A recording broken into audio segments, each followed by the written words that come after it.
He's a good guy, man.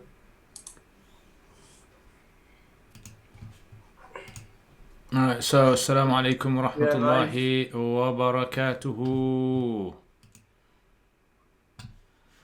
So guys, welcome to this podcast. Hope you guys can hear. Let me know in the comments if the sound's working, if there's any issues you have. Hopefully try to get them sorted out. From my side, I've done as much technical fixes that I do as much as possible. So hopefully there should be no problems this time. But you know, Qadar Allah, anything can happen. So connecting wires, Mufti Saab trying to show you up. By the way, that is quite hilarious. Mufti Saab, it's really nice to be in your house for once. Allah. Co-presenting. Jazakallah khair. Thank you very much. MashaAllah. The book is still bent in your picture. So guys, as you can see, Altaf has magically, halal magic, has managed to get into my house, and Naveed can also do it, but for some I'll turn into a ghost if I do it. I know, for some reason it turns into a ghost. There's a hint. So There's a sign. So let us know in the comments if everything's working, if things okay, and inshallah we can start hopefully. Yep, we are live and we are ready to rock and roll. Ahlan wa sahlan. Mullah wa alaikum assalam wa rahmatullah. Mullah's giving everyone salams. Yeah. Wa alaikum assalam wa rahmatullahi. You gotta give salam to the mullahs, bro. The mullahs. You know, the first mullah that I knew was one of my teachers. His name was Mullah Ismail Mullah. He was from South Africa. And he was actually teaching in Pakistan. Mullah Ismail Mullah. Yeah, so the mullahs got it, bro. One of my first teachers was a mullah. Is that what does mullah mean? Exactly, I was going to ask Altaf that. Altaf, what's this like Gujarati thing and mullah? And is it like some status? Nah, it's just, I don't know, it's just a surname, innit? It's like Kaan. It's just the same thing. You guys are the best surnames though. Dudwala, Chaiwala. You've taken out all the... Really saying that to... Oh my gosh. You've taken all the kind of like... mystery out of it, bro. I thought like there's some history behind the mullah and... Nah, not really. Nothing. I don't actually know what it means. Like, there's certain surnames that you might have in India that like denote your historic legacy or whatever else, like your family's legacy, that they came from a different place. Dudwala. Yeah, Dudwala is good. You know, Mona Yunus Dudwala, yeah? Yeah. Mona Yunus Dudwala, he's a top guy, man. You know that guy, he's... Why he's really funny. That, huh? Why would you say that? He's a funny guy, man. Trust me. You know, like I didn't know. I thought, you know, sometimes when you see these Maulvis, yeah, and you see them as you think they're very strict, and at home they hardly speak in the day, and you know they start their WhatsApp messages off with the big Assalamu alaikum warahmatullah with all the hyphens and all the, you know, and end it off with like 3 or 4 lines of how we should take care of our iman and everything, and you know. DMY. This guy, he's so good. Chilled out, man. Proper chilled out. A good guy to kind of chill out with. Yeah. MashaAllah. MashaAllah. He's a good guy. He works at NHS as well, isn't he? He's always on the news regarding some NHS thing. He works for the NHS. He's a chaplain. He's a chaplain at the emergency hospital in London at the Nightingale. Okay. So he's the chaplain there. From my understanding, he was the chaplain there. Whether he's still the chaplain or not, I'm not sure. Interesting. I'm not sure whether he's still in operation or not. Yeah. Is this the brother that went quite viral during the whole COVID thing, and he was like at the forefront of everything? Yeah. The brother. I like the way Nav comes out with these old school tendencies. What am I supposed to say? How else do you want me to refer to him? Yeah. Don't worry, Nav. We get it. We understand. We know where you're from now. We know where you're coming from with all of this stuff. Why are you trying to make something when there's nothing there? We know your type, Nav. We know your type. No. Everybody's a brother apart from his own sheikhs. You get that kind. That's what you're alluding to. But that's what you get those guys now. I call Mufti Saab, so you know. Now those guys are hilarious, isn't it? You know, those guys that they will call you get them a lot. I met a few of them, right? Where they will call everybody else's sheikh by brother, but their own sheikh, they will give him like some next level long title. Zinda Peer, The best one I've ever heard in my life is gotta be Aqdas. Aqdas. Yeah, man. So that means that's like the Pope, the holiest of the holies. I think Qibla Peer is a funny one. When I heard that, I was like, the guy called him Aqdas, and I was like, what does this mean? So I emailed one of my friends, I texted one of my Mulvi friends, and I said, what does Aqdas mean? I don't get it. And he goes, it means the holiest of the holies. I go, ain't that the Pope? Do you know what I mean? That's the holiest of the holies, isn't it? Have you ever heard anyone being called Qibla? Yeah, Qibla. Yeah, I heard that first time. I was like, whoa.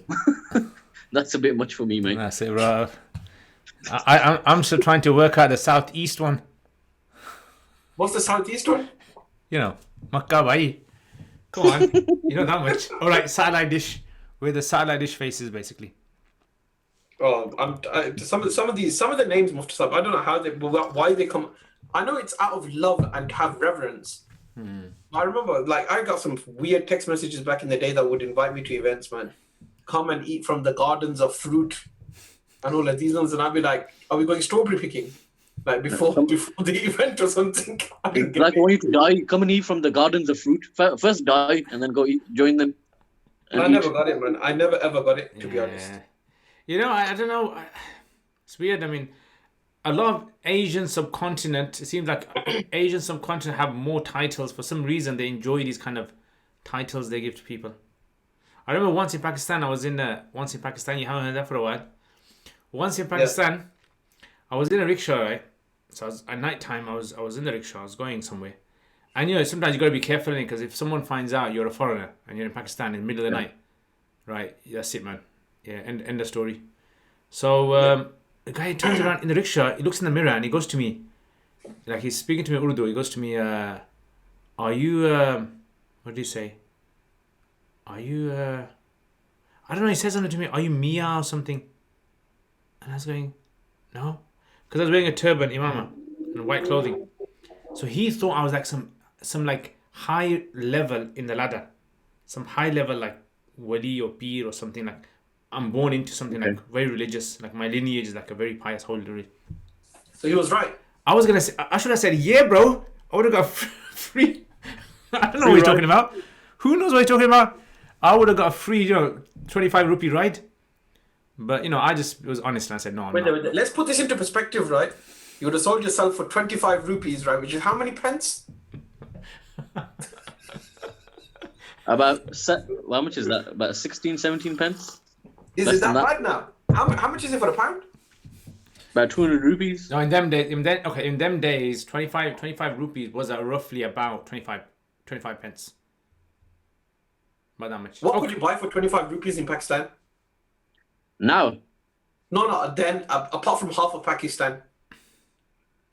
I mean, why would I have sold myself for 25 rupees?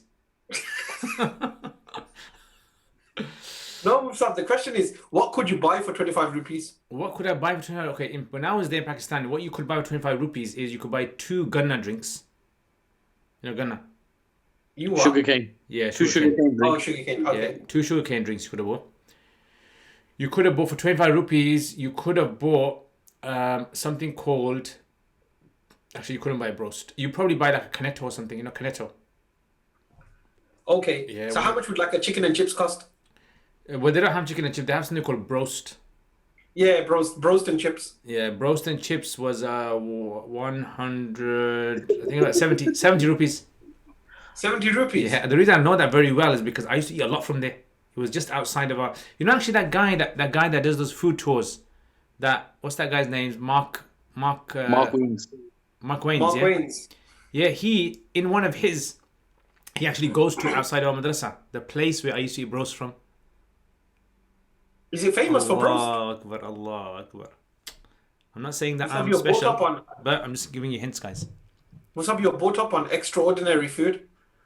What can we say, man? That's what it was. Yeah, so it was either that or it was eating the dal with about every bowl contained at least 50 hairs. It was it was either eating the roast or it was eating the dal. So you decide. Eat bal instead of the dal.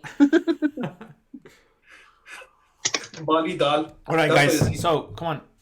So what's the topic today? Today's topic is Muslim and politics. Muslim and politics, my brothers, man. Muslim and politics. So like, I Sound like think a new rap one of the that news- Naveed's gonna come out with. Yeah. I've just broken a hanger, so I'm gonna hide it before my wife sees it. You know one of those hangers. Where can you get those hangers from? Those metal wire ones you have in the olden days. So you used to use it as a TV antenna. Antique Roadshow, Muftaza. I needed one of those the other day. I was fixing What for? something and I was thinking to myself, yeah, if I had one of those, I could have fixed it. But yeah, anyway. I think we were going to talk about world politics and Muslims today, Muftaza, and in particular, like, obviously, with one of the big things that took place this week was the Hagia Sophia, or Sophia Hagia. Yeah. How do you pronounce it? Hagia. What does it mean? Is it like a Turkish word or is it something predates Hagia Sophia. Hagia Sophia. That's how you pronounce it. Prince Haggis. Sophia. Haggis, like the Scottish word, and Sophia. That's how you Haggis. say it. Yeah, haggis. Yeah, I don't know about that, man. I'm telling you, man, you're gonna be singing, what is it, Old Lang Syne as well. Exactly, bro. I'm not gonna pray behind you, bro. I don't know what kind of I'm telling you. pronunciations. Bro, you're you know gonna what come it up is? When you say Hagia Sophia, everything seems, anything in the Muslim word just gets linked to Ertugrul at the moment. It's like Aya, Aya, Beya, Geya, I don't know what it is, man. Everything just sounds like some Ertugrul You stuff. gotta play. That's what you gotta say, bro. You gotta get it right, man. You gotta. And Mullah saying Takbir is now reverted back to a masjid. And Qasim saying 12 pence. Those are Interesting. rupees, When you go to Spain, in south of Spain where they speak Andalus, they have the Hamra Palace, right? Hamra Palace, basically, it's not a masjid, okay? Just before someone thinks it's a masjid. It's not a masjid, it's not Masjid Hamra Masjid. Yeah. Hamra. So it's a palace. And in there, they designed the garden over there. So I don't know if you guys have been, but there's a big mountain there, right? And then they got this garden, and they've designed the garden in such a place that when the sun rises in the morning, the garden is like shaded, and there's enough sun that hits it, and then in the evening, like the sun is not hitting it that too much. It's like very nice. So they designed the garden. The Muslims designed it, obviously. They designed it in a very... Anyway, this palace here, this garden that they got over there they call it the General Life Garden. General Life Garden. And General Life Garden, they say, the tour guide said to us, it actually is from Arabic. It was Jannatul Arifin. Jannat al-Arifin. And then What does like Arifin English mean? came along and they just said, no, Jannatul Arifin? Sorry, mate. All I know is General Gardens. General Jannah, it's all the same. It's all the same. It's like that, You know that what does mosquito Arifin one. mean? What's up? Have you seen that mosquito one where people say don't say mosque? Because from the word mosquito, and you go to Spain, every mosque is called mesquite. Mesquite. Mesquite. What's up? Quick question. What does Arifin mean? Arifin means someone who is like who recognizes, like it's used as a term for people who recognize Allah. Like it was like in the ladder of like piety. Is that multiple of Arif? Yeah. Arifin. I don't think we want multiples of Arif. Well, not Arif with a V, no, we One's want enough. multiples of it. One's enough. One of him is enough. MashaAllah. In fact, the word Arifin, actually, in Indonesia and Malaysia, it's very common for people to have names like this. Like Arifin, Salihin. Yeah, it's very common to have. Why? I don't know. Maybe anyone who's from, the Far East, maybe they can tell us. Oh, subhanAllah. I think the big confusion that went on with that was like there was this big moral dilemma that people are going through almost. I was watching it and I was like paying a little bit of attention to it. And then I kind of zoned out, to be honest. Where some people were saying, oh yeah, it's great that it's turned back into a masjid. And they were celebrating that fact. And there were some people who were saying, no, it should be returned to the Christians because it was originally a church, from my understanding. before the conquest of Constantinople, when it was purchased by Muhammad Fatih. So it was like, it was just understanding, seeing that dilemma play out. So there were some people who were saying, "Oh, I should go back to how it originally was," and then there were some Muslims that were like, "No, we should just be celebrating the fact that now it's a mosque again." So I don't know, where did you guys sit on that one? I didn't see anywhere, to be honest. It's a good point, because someone asked me last week. Someone asked that, "What do you think of?" They actually asked me this, when it happened. And I haven't even been to Turkey, so I don't really know exactly much about history of Turkey. And when they said that, "What do you think of this becoming a masjid?" I said, "Look, it besides Haramain and Aqsa, there doesn't seem to be any masjid in the world where there's any religious importance attached to it. All other masjids are considered to be like the same, besides the three mosques." Yeah.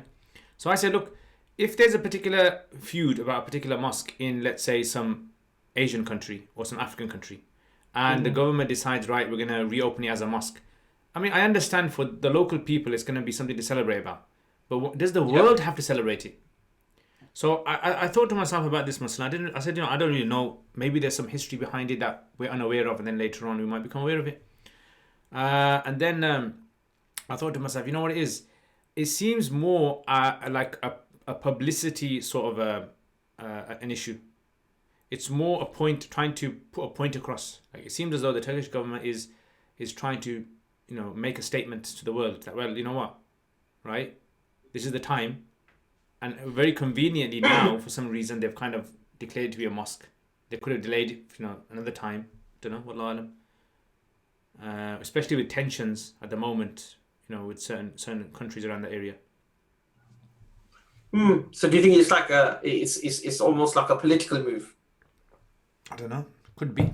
That's what it seems. I mean, it seems that way. Now they are going to obviously be on either side. There's going to be like arguments. People who are pro Ataturk, people who are pro the other guy, who's against Erdogan. I don't know what his name is. The one that lives in Canada somewhere. He's exiled. Lives on that side. I can't remember his name. It's gone from my head. His names are too hard to remember, man. I can just about learn how to say Erdogan. I'm probably saying it wrong as well. The Turkish are probably watching this saying, like when you hear some like a non-Asian say, like, try to say biryani. Yeah. Biryani. Pakora. Biryani. Can I have a biryani? You can have a biryani as well if you like. We'll get Mufti Liaquat to talk to you for an hour to get a biryani. That's it, bro. Bayans. Spicy bayans. But I think one of the things that comes up, Musab, when you're talking about like international politics is how vested we get, or how we build people up on pedestals. Yeah, wait a minute. And Naveed, what did you think of that? Hearing the news, and besides putting on your Facebook takbir. I don't put anything on Facebook. I'm saying, like, metaphorically. We know you didn't have. We know that you had a party. We know you typed it, and then you kind of like, when you type something up on Facebook, and then you think to yourself, nah, let me take this off. Nav saved it in his drafts. I actually did read a little bit about it, to be honest with you.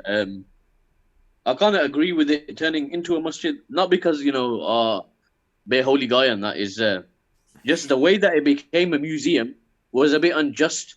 It was privately owned property that was bought by X, Y, and Z, and it was a masjid for so long. And then when the government in power decided that we want to become, or we're more of a secular nation, let's just turn it into a museum. I don't think, if you look at it from a legal point of view, just take all the religious attachment or the spiritual attachment people might have to the place. If you just look at it from a legal perspective, it should be returned back to a mosque. That's my stance on it. Would I say I'm over the moon about it? Alhamdulillah, there's one more masjid in the earth, but I'd be a lot more happier if something like if it happened in Spain, like a masjid that's turned into a church at the moment. If it happened in Cordoba, I'd be over the moon. I probably would be a bit more. Yeah, I'd celebrate then. Not celebrate, but you know what I mean. I think it would hit me harder just because I know the history that's happened in Spain and everything that the Muslims went through. That would have more of a religious significance for me. But for this, to be honest with you, I've got no emotional attachment to it, or I'm not gonna sing and dance about it, to be honest. The thing I find something that I'm just trying to get my head around more is the fact that you have two such beautiful mosques that are so old, that are so like next to each other. Yeah. Like generally, like you will see mosques that are not next to each other, but you won't see like grand, big mosques that are next to each other. Like in Saudi, you'll see lots of little masjids. In even in the UK, bloody in Aston, if you go around Aston, you'll see about 10 masjids next to each other as well. Grand masjids, right? Yeah, but like in that kind of like style where they really are like monuments. The buildings are like amazing, mashallah. Like you don't tend to see that, because when I went to Turkey, I remember going to the Hagia Sophia, and it does feel like a very spiritual place. Like I didn't even know much about its history or anything like that, but you did just walk in and you could feel that it had some kind of you felt almost peaceful in the building, whether it was because it was a big building and there was no noise in there or something along those lines, but it just had a calming feeling. Maybe it's something to do with size, to be fair, but like the Blue Mosque is very very very very close by as well, and that has a different sense. That's like a different kind of energy, because buildings they have like for me anyway, sometimes they can give you feel or areas can fill you with different types of energy. Naveed, yeah, chill, bro. Naveed, Makkah, Medina. Before you attack. This guy's watched the Arrivals, and he's just regurgitating everything he's heard in there, bro. But okay. You get into the next dimension, innit? No, but they do have And energies. they have points and Makkah, pillars. Medina have and different energy energies. goes up. Makkah and Medina have different energies. Anybody who's been there would be able to say that they both have different energies. Definitely, I totally agree with that. You know, in Spain, yeah, if you go in the south of Spain, most of the churches, the old churches, you'll find their mosques, and the way you find out is you look at the Qibla, because if they're built towards the Qibla, right, you know that obviously churches are not going to be built towards, they face towards the east. No, they always face the Jerusalem and Musab. Yeah, they face east, innit? So in the UK, if you're in the UK and stuff, wouldn't like a normal church just be in that same direction? Like, or even in Spain, wouldn't it just be in the same direction as the Qibla? I don't know all the denominations of the Christians of what they do, but from what I understand is like a lot of these mosques, if you look at the church ones, the church conversions into masjids, you see like, for example, the direction is slightly towards like this side. Yeah. Okay. Yeah. So if you go there, slightly bent. what they used to do in Spain, what they used to do was they used to deliberately, when they used to convert a masjid into a church, they used to close the windows off, right? And they used to obviously, erase all signs of Islam, like ayats and everything on the walls. And the reason they used to actually get rid of all the windows was because they believe that the particular denomination at the time believed that the church is supposed to be like a doomy and gloomy place, remind you that the world is not a place to be living in, right? And you're supposed to be living in a sense of punishment. So it's like against the kind of like, the Protestant kind of movement, which is more about, you're supposed to, the richer you become, the more God is happy with you. It was against that. So it was strange. If you look at them, like you go to Qurtuba Masjid, right? It's dark. It looks like a church inside. Candles everywhere. Just a bit of light coming from the coloured glass. Multi-top, on that subject, would you have been a bit more, I don't know, would you have celebrated slightly if it was Cordoba that actually, that masjid in particular became a masjid again? Would that have a bit more like of an impact on you? Probably, maybe. And maybe I think that's the reason is because I've been there a few times and it just seems more sort of like you feel upset when you go there and you see these like, 8 foot, 10 foot like portraits of these old Spanish kings and depictions of Jesus and other people, historic individuals. How is Jesus depicted in the pictures? Is he white Caucasian, or is it like more towards? Yeah, that's the usual one, isn't it? And but the thing is, it's like you think to yourself that look, they've preserved in that the ayats, and I could read the ayats that were over the mihrab. And you think to yourself, look, there were scholars here, right? That used to teach all these books, and they used to like there was like a whole civilization here. And like what you see in like some parts of the world where Muslims are being eradicated from society.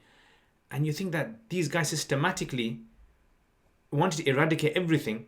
Because when you hear a lot about what was happening to the Muslims in them, the Moors and all that, you kind of tend to realize that, it wasn't very easy for them. Like the conversion, it wasn't just like overnight they want to convert the mosque into a masjid, into a church. It was actually an active thing that they were doing. There must have been like loads of money being invested in converting everything into. So yeah, I would definitely. Again, Mufti Saab, without going into detail, because obviously I know some people's work is going to get affected, but it's all happening all over again. Subhanallah. Yeah, I think that with some of that kind of like with eradicating a you know the presence of a group, you have to get rid of the symbols. That's what historically was done. But the strange thing is they kept that. That's the thing. In the biggest mosque that was the biggest mosque in the entire world at one time. Imagine that, bigger than Masjid the Haramain. And they kept in the mihrab the ayats, and like the strange thing is, you know, if you go to Al Hamra Palace over there, they've got like etched into all of the walls, La ghaliba illallah, La ghaliba illallah, everywhere you look, and you're thinking, strange, like they wanted to eradicate them, but they saw that the art was so beautiful. And sometimes that kind of makes me kind of reflect on that. I think to myself, you know, like, isn't this the way we kind of like think about Islam nowadays? Many of us, it's more about symbolisms. Yeah, things are symbolic. You cut the fruit open, see the line there. That seems more of an Islamic reference, right? Then, for example, like standing up for injustices in the society, standing up for the homeless, you know, helping. People would see that as being more Islamic then. So I understand those people who are like on social media who are really kind of really happy. I was thinking to myself, maybe some of these people are happy because they want to make a political statement that, look, at the moment it seems as though Muslims, wherever you go, you see that Muslims are being, you know, oppressed, and this is a symbol of actually strength. Like, remember when the Taliban were going to destroy that Buddhist statue? Yeah. And it was like so many Muslims were saying, don't destroy it, you can make the money. And obviously it's an ijtihadi masala, it's not like categorical of what they should have done. And then you had like some Muslims saying, no, you should have sold it and given it to Japan, and they would have given so many millions of dollars for it, and they could have used that for the infrastructure. And then others were saying, no, you got to destroy it because Ibrahim alayhi salam came to destroy idols, and you got to make a point to the world. And so it was like you had Muslims around the world, you know, armchair critics around the world, just looking for opportunities of how they can voice their. And them days there wasn't much social media. But you get, and I think that really comes back to the topic for today as well, Musab. Like, you get lots of people that are armchair critics when it comes to topics of international law and like politics. Like, there'll be somebody who has an opinion on politics, and you look at how complicated some of the issues are, Musab, and you just like how people have simplified stuff. Like, sometimes like there's deals going on in the background, right, that we will never see. You know, it might be Egypt having a deal of 30-40 million pounds of foreign aid coming into the country to feed some of the country, right, and how they secure that loan to ensure that they can feed the population. Or it might be something like Pakistan, which is kind of trying to balance up its debts as a country whilst trying to maintain a country and actually show some strength at the same time. And people just don't look at the complexity of all of these things that people are dealing with. And what they just want to see is I almost call it as, there's some Muslims that want everybody to be a martyr. Like, they want everybody to be an online martyr for every single cause, at every single minute, at every single moment. Yeah. This is very true, bro. And the thing, just because you haven't worded it, if you haven't expressed yourself in the same shape or form that they have, that you've done an injustice as well, and you're silent, and you're letting oppression take place, just because you didn't upload your Facebook status to something, or etc., etc. You see a lot of this now. Yeah, I don't play those games because I don't actually understand some of the issues. I just don't understand, to be honest, right? So I don't talk about them at all. And the certain ones are like, there's people that are much more qualified than me that would speak about them. So why would I even post about stuff like that? Yeah. And I'm sure for Mufti Sahib it's probably the same. It's just like, well, it's not my thing. Yeah, Jenny, I totally agree with that, because, you know, the first time I became aware of certain like issues is, it's like, you know, when the certain things happen in the world, like for example, Pakistan politics. When I was in Pakistan, you see Pakistan politics happening, and you'd kind of think, why didn't he do this, or why didn't he make this decision, or why didn't he, you know, stand up for this particular Islamic concept that we believe in so much. But the problem is that we don't think of all the possible scenarios that he's faced with. Like, the leader sometimes is faced with so many situations. It's like, it's not possible for him to be able to sometimes give a certain decision because that decision might be disadvantageous in the long term for the public. So it's got, and the example goes back to Hudaybiyah. If you remember in the Prophet ﷺ's time when they made the deal of the Hudaybiyah, when Umar radiallahu anhu couldn't understand. That was a typical example. Umar's example was a typical example of how you can understand many Muslims would react to a particular, a media sort of representation of what's happening in the world. And it was like he was saying, "Oh Messenger of Allah, aren't we on the truth? Aren't they wrong and we're right? Aren't they?" He kept like saying this, and then Abu Bakr said, "Look, Allah and His Messenger know best. Just leave it to them." And then it was only a year later when Umar radiallahu anhu realized the deep wisdom behind why this like pact was made, and even though it seemed disadvantageous in the short term against the Muslims, but the long term it proved to be so beneficial. So I think when it comes to a lot of these things, I think on social media, I see like groups of people, like, when you see patterns in people, you see those people who are always just going to voice their opinion, whether it's right or wrong. They always seem to want to voice their opinion regarding anything, as long as it kind of fits into the, the kind of status quo, right? Or the kind of Islamic sort of like cliche sort of. The 5G guys. Yeah. And then you get the other people who see them doing this, and because they're always putting up Islamic quotes, they think, aren't we supposed to say this as well?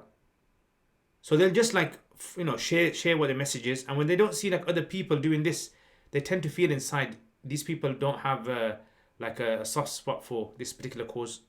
Why aren't they doing anything? A particular, individual might be in a situation, for example, like recently there's a particular charity worker who was arrested. And it was like, people were putting up posts, free him, he should be freed, he should be like this. And you're thinking to yourself, first of all, I don't know who this guy is. Secondly, it's like, okay, maybe he is a legitimate person. Allah knows best. But do I have to always voice my message just because other people are telling me to voice my message, my voice? Or is it something I should be thinking about? And I think a lot of Muslims just join the bandwagon, right? They jump on the bandwagon. And then you'll get your third group of people who are very sort of like, critical. And they like to analyze things. And then sometimes they just like to be reactionary, right? They just like to take the other position. Right, look at it from a different point of view. Why are you sticking up for this guy? Why are you saying that Hagia Sophia should be, into a mosque for? Yeah, don't we have enough mosques? Isn't there enough mosques? Our mosques are empty already. Yeah. I think that the thing that gets lost on me, Musab, and the reason why I disengage with a lot of this kind of stuff is not necessarily like the post about freedom, but like somebody's posted on YouTube, they've written that the quote from one of the scholars, Facebook scholars, like, "Are we not on the truth?" Like, confidence in faith looks very differently for different people, right? Confidence in faith looks very different. It's like some people, when they're confident in their faith, they need to proclaim everything in that halal and haram kind of, that's halal, that's haram, and they don't really go through the shades of grey. Whereas some people are very confident enough in their faith, Musab, that they don't need to do that. They can just live it. And they can be comfortable in themselves in living that and living their faith. So I think sometimes that part of it becomes like really important in that how you actually display your faith and how you display confidence in faith. Because some people think, you should just be so confident in your faith. You should just be saying everything's black and white, and you should say it as it is. Say it as it is, brother. You're not saying it as it is because you're trying to save something. And you're like, no, I'm not really saying it as it is for that. I'm saying it as it is because I'm pragmatic. I want to make a change. You just want martyrs. Like, you literally just want everybody just to, be sacrifice everything for your opinion. And I just can't do that, to be honest, for most people. I find it very difficult. Do you think have you been like that from as long as you can remember, or is it like some sort of a change that came in you? I had that bimari when I was young, Mufti. It's called differentiatus, isn't it? Always the desire to be different. And so I think just wanting to think things through. And I was never like bought by a crowd. Like, I'd always hold my own position because I would want to understand more. You've always been against the Jama'ah, bro. Yeah. Wait, are you wearing a lungi, bhai? Look like you're wearing a lungi. He's wearing his pajamas. Pajamas. Allah. They're proper like chacha, lungi chacha. Proper granddad ones. But Altaf is definitely right. These people, even if you did post something, you give them You give them gold, they said, oh, he never gave us platinum. You give them platinum, they said, oh, he never gave us diamond. There'll always be something wrong. And there's always going to be somebody to nitpick at something that you've said. You please one party, you displease the other one. You know, I got to that stage, I don't know now whether it's old age in it, where I no longer care. I don't think I've ever cared as much, but like I would be a bit more self-aware before. I'm more self-aware of more about how it would affect my daily life, like how it would affect work, how it would affect, you know, my opportunities going forward. I'd be a little bit mindful of that in my mind when I'm thinking about things, and be super cautious when it comes to that kind of stuff. But generally, like when I look at other Muslims and I like and they post about stuff or they say stuff to me, I just say as I think it is, and I don't really care what they respond with. Like, to be honest, I think I've become desensitized, Mufti Saab. Yeah, I think maybe that's another thing that we're not kind of like picking up on, which is one is age. The usual 18 to, you know, late 20s, they're usually a bit hyped up anyway, and they calm down. And then I think it's the other factor. Maybe you're right, desensitization. Maybe because people you're exposed to, maybe it's just the way that you're brought up. Maybe there's so many other factors where a person is becoming desensitized to certain matters. And then when someone newly comes practicing Islam, and then, for example, like for them, that's a very sensitive issue because they're very fresh to Islam. It's like, how come you don't speak about this particular cause in this part of the world? How come you don't? You know, you get this with certain organizations as well. You start with a particular Islamic organization, you work with them, and then you're thinking, how comes everyone else isn't doing this work? Isn't this like the ultimate work that everyone's supposed to be doing? End of the day. And it's just like that kind of like, you know, tunnel vision that people have. So yeah, I think adding to that, Mufti Saab, sorry to interrupt, Mufti Saab. I think for some people as well, like obviously, Mufti Saab, you're involved with an Islamic organization and teaching, and Altaf knows people that are, you know, or he hangs about with a particular type of people that are quote unquote practicing, and you know, they're involved. You ain't see my friends, bro. You know what I mean? You ain't see my friends, bro. So for you guys, it's like normal, but you know, the average Muslim that probably doesn't.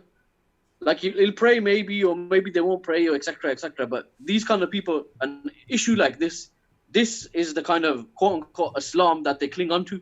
They think that if you don't defend this, then there's nothing left at all. And for them, it's a massive issue.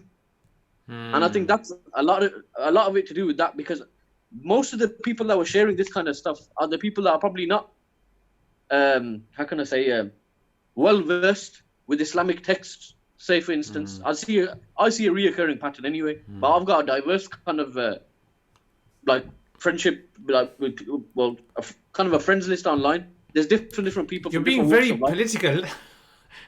You're being very politically correct. Have to now. I think there's a good question on Facebook, on YouTube and stuff that I'm gonna actually answer if you don't mind. Yeah, so somebody's asked a question. Speaking of politics, what's your opinion on HT? You get asked these kind of questions a lot of the time. Should I tell you what my opinion of them is? I don't have an opinion because I don't really care. That's my answer. Do you know what I mean? I don't care. Like, I don't have an opinion. It makes no difference to me. I'll wake up tomorrow, I'll put jam on my toast. It's not going to make a difference to you. And I think that mindset of not having to have an opinion on everything, I think you feel comfort on that most of like, yeah. Do you think people who ask these kind of questions have a sense of insecurity? Like, why do they need to be validated by people? Like, if someone comes to me and says, "What's your opinion about a sofa?" I don't even care. Like, if someone says they don't like a sofa, or there's a certain, you know, a sofa's deviant or whatever, Are you on about a sofa institute or a sofa? The people that you know, sofa institute, for example, some people have said that to me in the past. He took him from blasphemy of an organization to blasphemy of the deen, bro. You got range, bro. You got range. Sorry, I couldn't resist. Sorry, Mufti, I'll carry on. Yeah, so I mean, I think it's just that kind of thing, isn't it? It's like some people take things to heart a lot, right? Are very personal, you know. I think generally certain groups of people are more sensitive just naturally. Like, for example, you know, someone will send me a long message about how they're going through problems in life. Now, look, you know, Allah knows your problems, yeah. What's up? Is this another example of how you don't answer questions? Exactly, yes, I want to say that. And then if I respond every week, mashallah. Every Thursday, guys, on Roots of Knowledge, Mufti Saab is live saying he doesn't like answering your questions. And then he goes live and he does a Q&A. MashaAllah. Allah. Musab likes doing a Q&A that he doesn't like doing, but he does. Allah. But he does it anyway. Irony, bro. The irony. Yeah. So getting back to what I was saying. There was this question that I didn't want to answer where somebody was pouring their life out to me. Yes, Musab, that's part you were wrong. Listen, before I forget, me. when we're talking about Asufa and everything, I know it's a bit off the topic. Around what do you call it? It's the Dam Masjid. I heard there's a pizza burger going. Like, has anyone tried this pizza burger? Yeah. What is it? Where? I don't know. Like, Altaf, tell us about this new Mushi's. I bizarre. think it's Mushi's. Yeah. Yeah, I think it was from the Big Shack days when not Big Shack. I think but before it was Mushi's, somebody else. So how does it there. work? It's a pizza and they just cut it half and. I'm not 100% sure. I just know that they sell it. I think it's a pizza, Mufti Saab, but you know, like the actual pizza base has also got like a cheeseburger aligned into it. Oh. So there's a burger Musab from Sakib's called the Juicy Lucy. That's the I've one. heard of that. You know what? It's just, I don't know. I'm not too keen on it. I had a bit of it. Oh no, I haven't yet. Musab is lightweight, that's why. You know, I think, you know, burgers, like, look, you know, since I started making my own burgers and barbecue, Yeah. you know, I can't find like a nice tasting burger out there. Sorry. Because, you know, when you start making your own burgers, you realize what the burger's made of. And you realize what ingredients give certain tastes. And you realize how much the meat needs to be for your own personal sort of like taste. So when you eat somewhere else, you can taste like they haven't put their effort into it. Like they haven't like kind of like tailored that burger for your needs. Yeah. Just in case Haludi Food is watching, this excludes you, bro. Your burgers are nice. Yeah, we're gonna come down, inshallah. Yeah, and you know, you better open the door. You better open the door. We're gonna jump to your garden. Bro, Charlie's Kitchen, they do the pizza burger. Somebody's responded on Facebook. They said Charlie's Kitchen. Oh right, Charlie's Kitchen, yeah. Yeah. I've never been there. Actually, I have, you know. Yeah. Isn't that the one on Lozel's Road? Yeah. It used to be something else. I Eat or something. Oh yeah, I know the story about that place. Oh, Yeah. we won't go there. But I think is that next to the dessert place? Munchie Bees around them sides. Yeah, Munchie Bees been closed for a long time, you know. They open what they want, man. No, the even guy, when they the were guy got open, cancer. they closed Monday, Tuesday, Wednesday, Thursday, Friday. The owner had cancer a few months back. Oh, subhanallah. I So, never knew that. and it was strange. You know the story was, I don't know how true it is, but a very close friend of the guy told me. He goes, the guy went in to donate blood. He's a Riva brother. He went to donate blood. He said the ambulance, the hospital called him, said, quickly come to the hospital. You've got stage 4 cancer. Isn't this brother involved in the dawah? Yeah. Without getting it, let's move on. I think that there was that brother. One of them went to us. They were saying that one of them had gone to Italy to learn how to make gelato in it. That's why he opened up Munchie Bees. Oh, that was him. Commitment, bro. You know his sons. I think it's I really geek out Musab when I see like a young Muslim business, particularly Muslim businesses that like take a real interest in their art, and really like spend a lot of time in trying to source the right things and make it in a nice way. Forget, you're a coffee man, bro. There's a place on Coventry Road called Fratelli. Try the coffee there, bro. You just told me to go Coventry Road for the coffee. I switched off as soon as you said Coventry Road for the coffee. I know, okay, where's this place? What part of Coventry Road? It's just at the start of. It's like I think it's probably opposite Amson's. Hear me out, bro. The guy is a Moroccan brother who's living in Italy for 15 years. So when you go there, bro, you order a coffee. You don't get it like for at least a minute because he's there polishing everything, getting it all right. You know, like a proper barista. And bro, when I tasted it, I was like, whoa. Like it comes close, bro, to a quarter. Where's the coffee from? I think his is some of it's from Ethiopia, and he said it's a blend of two. Ethiopian. He mentioned one of the country. I can't remember from the top of my head. South America. Could be. I can't remember what this stuff. Courthouse is the one, man. Courthouse's coffee is nice. Where is that? Bristol Road. Oh yeah, I think you showed me that before, didn't you? Is it by the showrooms, the old showrooms? Yeah. Before the Ford showroom. That's That's the place. They got their own rotisserie, so they roast their own beans there. Yeah, okay. Because me and Nav are coffee men, and we used to work in coffee shops for a long time. Yeah. Chai wale. I was Naveed Chai wala. You know, interesting. I was watching this documentary about cocoa. So while we're talking about coffee and all that. So in the whole of South America, apparently, it's illegal to sell cocoa leaves. Apart from one country, I think it's Bolivia. Is it Bolivia? I think Bolivia is the only country that allows selling it because that's the only way that they can actually make money. Okay. Yeah, so I think there's like these problems over there where like these drug lords. I think you've offended him, Mufti Saab. He's gone. Coffee, Hagia Sophia, Spain, nothing offended him. All of a sudden, cocoa leaves. No. That hasn't offended me. My wife's just walked into the room. That's why. Okay. She's walked into the room with the fear, bro. With the gift. Oh. Share it with us, bro. I have a piece of artwork behind me. She's looking at it like it's an amazing piece of artwork. I'll have a look at it later. Yeah. So the documentary was. Oh, all right. That's cool. All right. That is. What is it? I don't know. Put your hand. Oh, yeah. Okay. Yeah. Oh, is it like what's it? Water coming in. Yeah, she knows I can't swim, but she's got a picture of water, so I don't know what she's trying to say to me. I'll swim to save my life, bro. Speaking of water, I was watching this, political, in China, they actually, what they done was, did you hear about that? To legally trying to claim as much land as they can so that they can have their ships in the ocean, in the sea by Japan. They actually made themselves artificial land because there's like some legal clause that what does it define for a country to have like borders in the ocean. So it's like you have to have a certain amount of land there.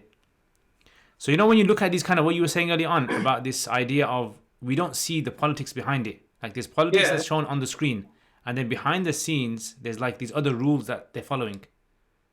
Yeah, it's like a kind of like a sort of like a played down sort of a war taking place. Yeah.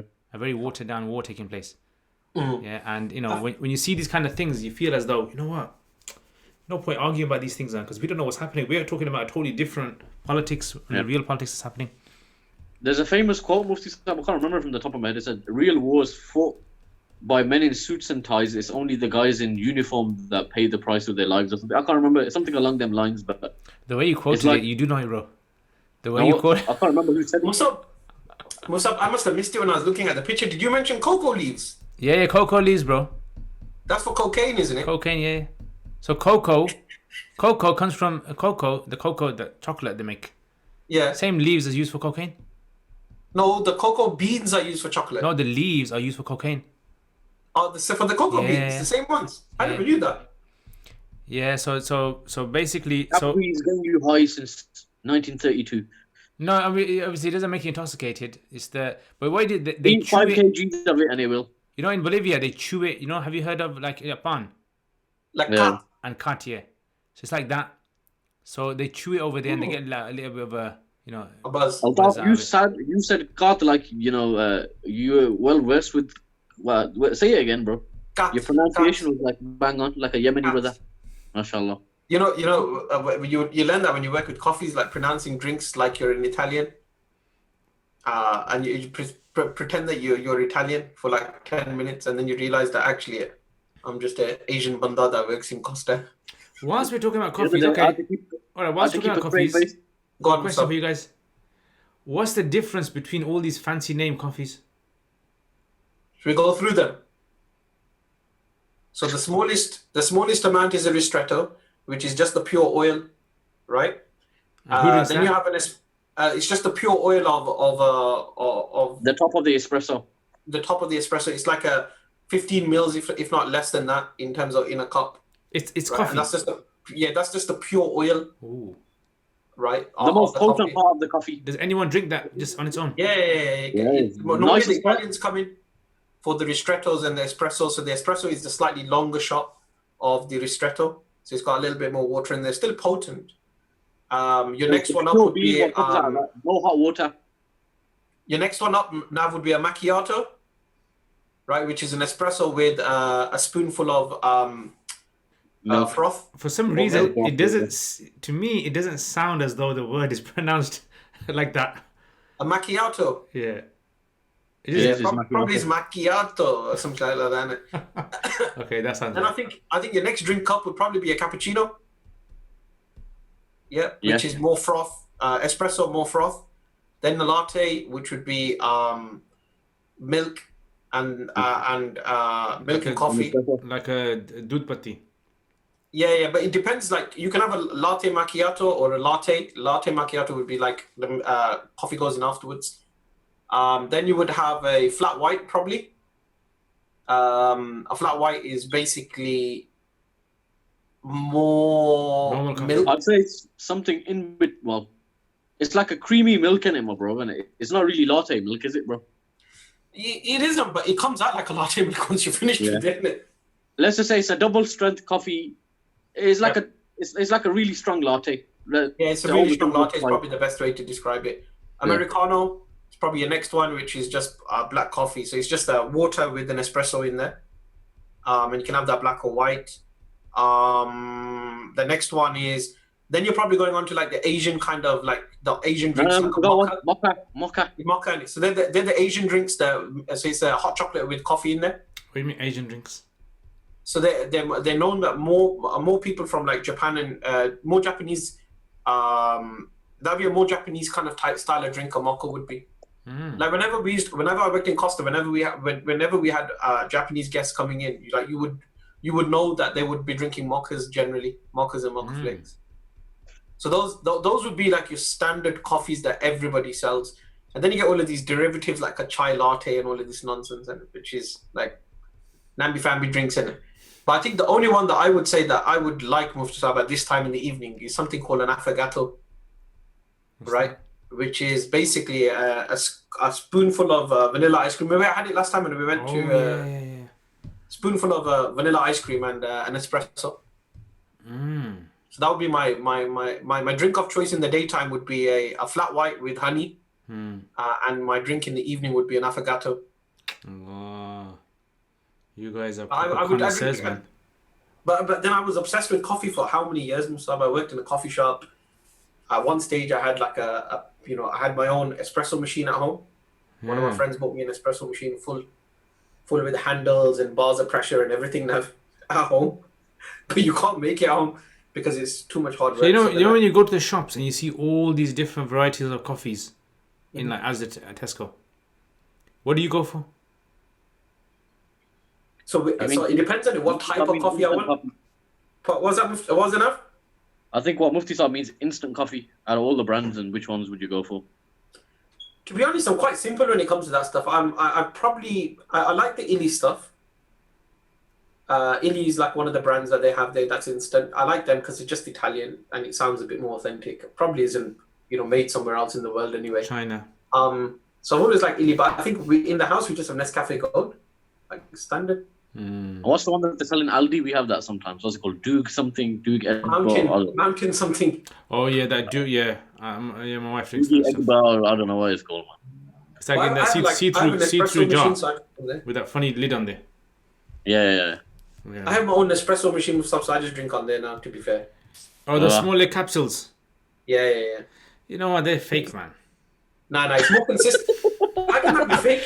For someone who knows zero about coffee, yeah, they are fake. They're fake. They are fake. To be honest, they are fake. You know what it is? They give you more consistency at all times in the day. Okay. So like a proper coffee person will tell you that it's all about the temperature that the grind comes out, the temperature of the beans, the temperature of the machine when you're actually making it. All of these things make a difference to your espresso. So really, when you're making it at home, it's very difficult to get it perfect. So you're better off probably going for. Have you seen those? What do they call them now? Filter rounds, I think they're called. Yeah. Where they use they use a filter in a flask, and then they pour the coffee in to filter it. There's a popular brand one. Strong coffee. There's a popular one that a lot of people use. I think it's called a V60. It comes almost with that filter paper thing you're talking about, bro. Yeah. Yeah. So anyway, that's probably the most authentic one. Coffee's I a went to a science. coffee theme up in Birmingham the other time this summer, in Digbeth. Yeah. Yeah, that was wicked, man. That was really nice. I was like high on coffee by the time I came back out. Or you get like free Do you know, for servings. coffee, don't ever undermine Australians as well. Australians know their coffee, bro. Not just Italians, Australians as well, man. Really take it seriously over there. The one coffee that if you drink it that you're gonna be up for like 4 weeks is any of the Arab coffees. Like when they make you coffee, it's not coffee. It's not even espresso. No, it's I disagree, brother. I disagree with you. Beans. I disagree with you.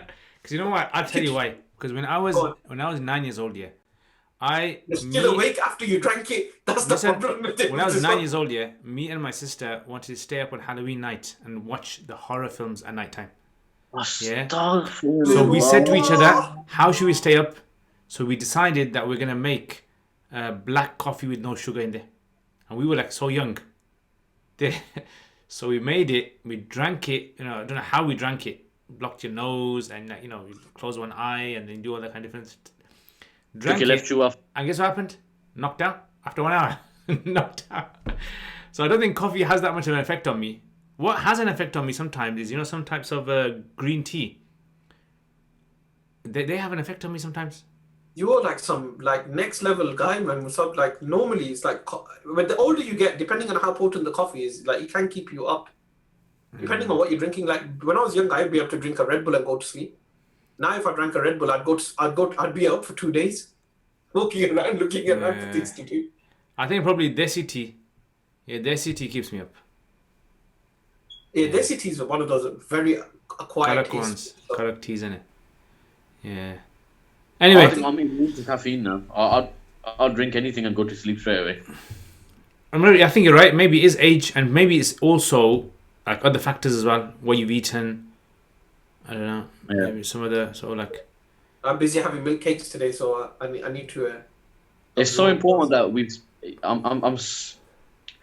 I'm ecstatic at the fact that we've stuck to the subject today. Fantastic. You know, interestingly, a fact. Let me tell you a fact. The word coffee in Arabic, coffee is from Arab, isn't it? Guy in Ethiopia that they claim came up with it. So in Arabic, guess what they call it? Qahwa. And qahwa, classical Arabic, actually is the name of an alcoholic drink. So classically, like olden days, they used to call a type of alcohol, they used to call it qahwa. Yeah? When coffee came about, coffee was haram. they transferred that name, the alcoholic drink name, to this beverage. So a lot of people don't, because I think initially when people first drank it, they must have got some sort of like a buzz or something. Because they used to use it, in fact, some scholars, they used to encourage their students and them to drink it and study late at night. Because at one stage it was haram, but then they realized that it was a stimulant that could help them in it. Yeah. So they go through the whole process. How many years would that process have taken, Mufti Saab, where it transitions from something being like unheard of to something being haram? No, there was a split amongst the scholars when it first came out. So some wrote books on it saying that it's totally fine. Some wrote, you can imagine like them days, innit, on Facebook, people arguing, like moon wars, Ramadan moon wars. You'll have these guys pro coffee against, and the cigarettes as well, smoking. Because smoking was imported from Americas. So when it first came, there were scholars who were pro-smoking. They wrote books for it and against it. Because there wasn't research into health issues. Wasn't out. So they didn't really know of the health issues. So, but yeah, that's the interesting thing. I mean, how politically coffee, I mean, there must be so much political sort of like issues related to coffee.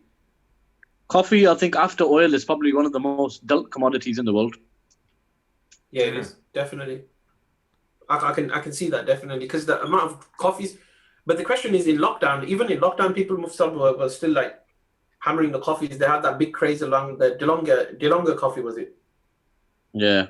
DeLonge, whatever the pronunciation of that word is. I call it Dalunga. The Dalunga coffee. But you guess who told me that, Mufti Saab, years ago? Mr. Naveed. Yeah. Nav used to do it in a cup. We used to make it with hot coffee though, and not with cold coffee. But you could make it with cold coffee as well. It was just like a DIY version of making what tasted a bit more similar to coffee shop coffee in it, bro. So what do? You get the spoon and you just crush the coffee grains. No, so it's 222, and so it's whatever measurement you use equally across the board. So you use that much milk, that much sugar, and that much Whoa, put that it. much sugar. Yeah, that much sugar. So it's equal parts sugar, equal parts coffee, equal parts water. It's not. Is it water? Is it milk? Water, sorry. Water. It's water. It's So water. It's hot water. if you guys are just watching, yeah, Altaf and Naveed, these guys have wasted. I mean, they have spent large portions of their life researching coffee. So if you guys want to give fatwas now, yeah, by all means. Actually, Give Musab, me- there's a famous coffee. There's a famous restaurant. There's a famous dessert bar out there, right? When they first opened on Ladypool Road, now they're all over the country. I don't know if it's different owners. When they first opened on Ladypool Road, I did all of their training for them on how to make coffees. Yeah, whoa. And I actually put the affogato on their menu. I don't know if they still got it. I saw it last time I went there. They still had it on the menu as well. But obviously, it's probably changed ownership and lots of different things since then. The best week of my life was I had a budget from the company I was working for, and I had to spend a whole week going to different coffee shops in the whole of Midlands just drinking coffee. Didn't you work for Muslim charities? This is before I had a life. I mean, this is when I had a life, brother. This is what these brothers do with your Allah donations, Akbar. brothers. They spend a week drinking coffees at different places. Yeah. This is back in the day when I used to have a life. Oh, That was market research. bro. And now Like, you have a wife. oh, Yeah. mashallah, mashallah. you know what they used to do, you know what they used to make us do, Altaf? There was a guy who came down from Australia that was doing the training. Yeah. Between every coffee, they'd have green apples and biscuits, and there were no standard biscuits. It was crackers, just so you get the taste completely out of your mouth before you taste the next stuff. And basically balance your palate. And then you had to sniff some. Like there was this thing as well. It was like an air fresh. It was like an oud bro almost. Yeah. Are you But, sure like, you went to a coffee conference, or did you go to No, meet this is some just we went from individuals in coffee shop to coffee shop. Aslan? Now, did you have to go like this with the coffee, and did it look like grape juice? And did you sniff it and then drink it like this? Go, and then I can taste the fruity hint. By any we had chance, to- did the guy say to you, "Are there any police No, here?" they gave it. We had to put it in the Rizla and then roll it, and then Musab, they made him go like this afterwards. They go, if you do this, it's all right. You can drink whatever you want to drink. there's loads of Rizlas involved. Anyway, astaghfirullah. They kept saying, make a roach. Make Can I a buy some coffee, please? Subhanallah. Somebody on YouTube is saying the guy at the bottom looks like an artist. My bottom is you. This is our big reveal today on today's podcast, is that Nav is really Banksy. Allahu Akbar. I don't think they're referring to me because you're at the bottom for my one as well. Who's at the bottom? No, Is I it me? think it's on the YouTube one, yeah? On the Facebook on YouTube. Oh, I'm on the bottom one.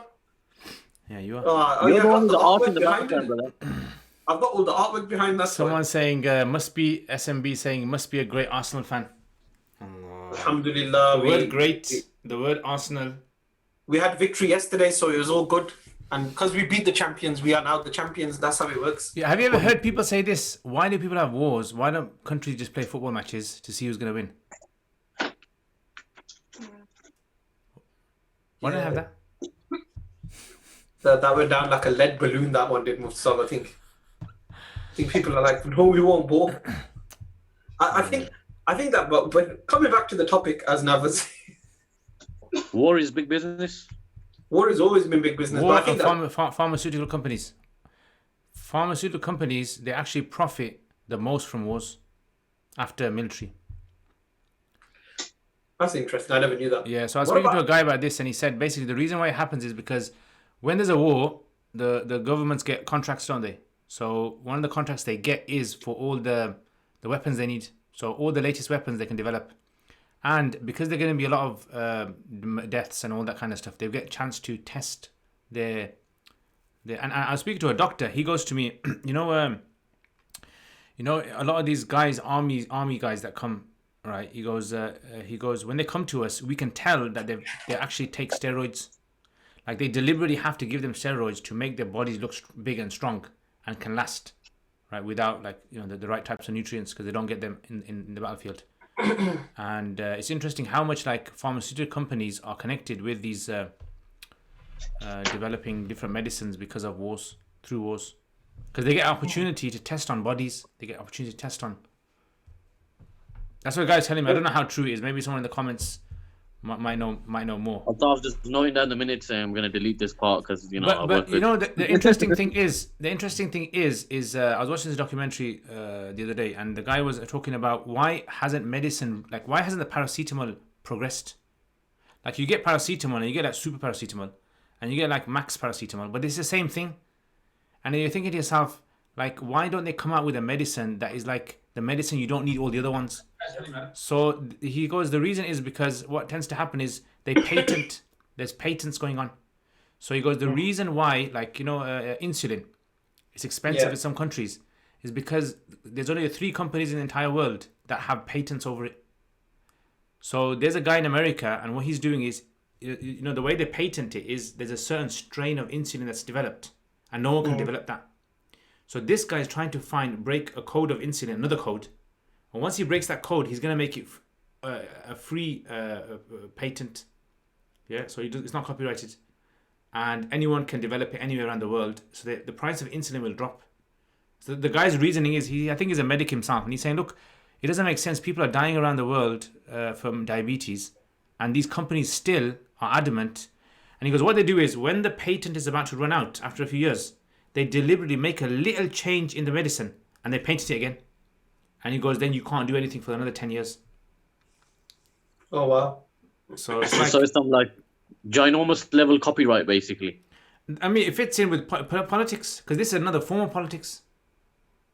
Yeah, how these companies are, you know, very powerful in how they influence. That's what Chomsky's thing in it from like decades ago, where he said big corporations control democracies through their interest.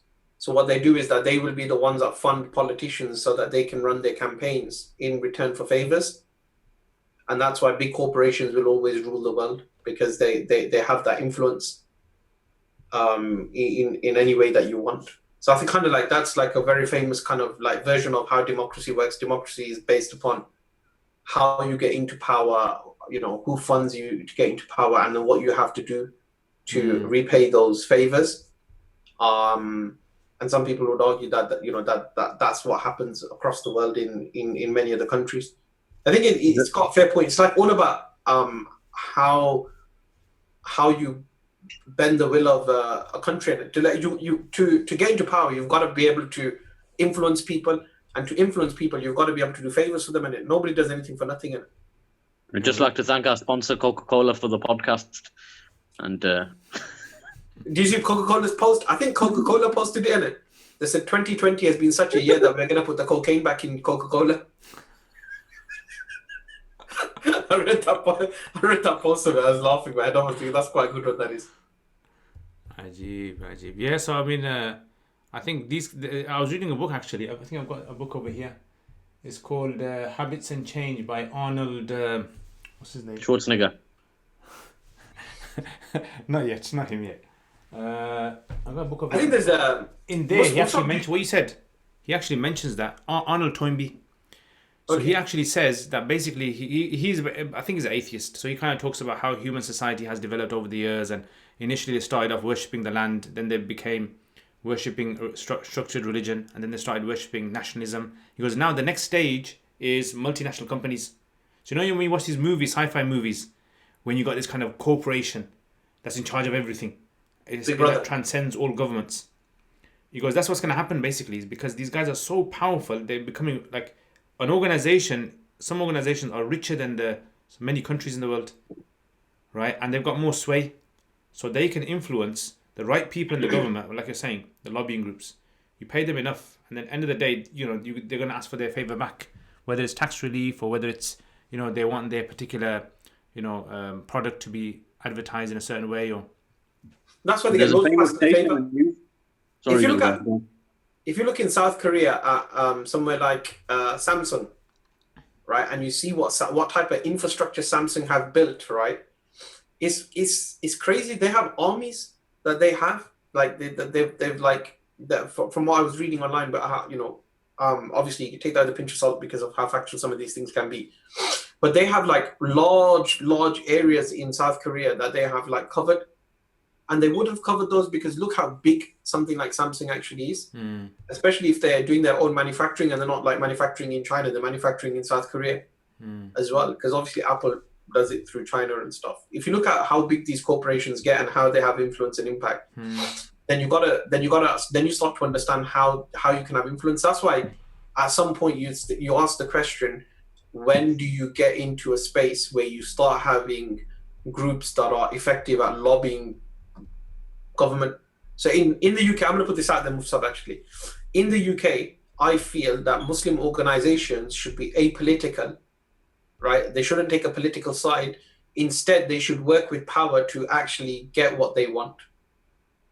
Yeah, it's see, now, irrespective of who's in power, Labour or Conservatives. The people against you would argue that, how can you stand up for a particular, political party when that political party is run by an individual who has ties with certain, oppressive regimes.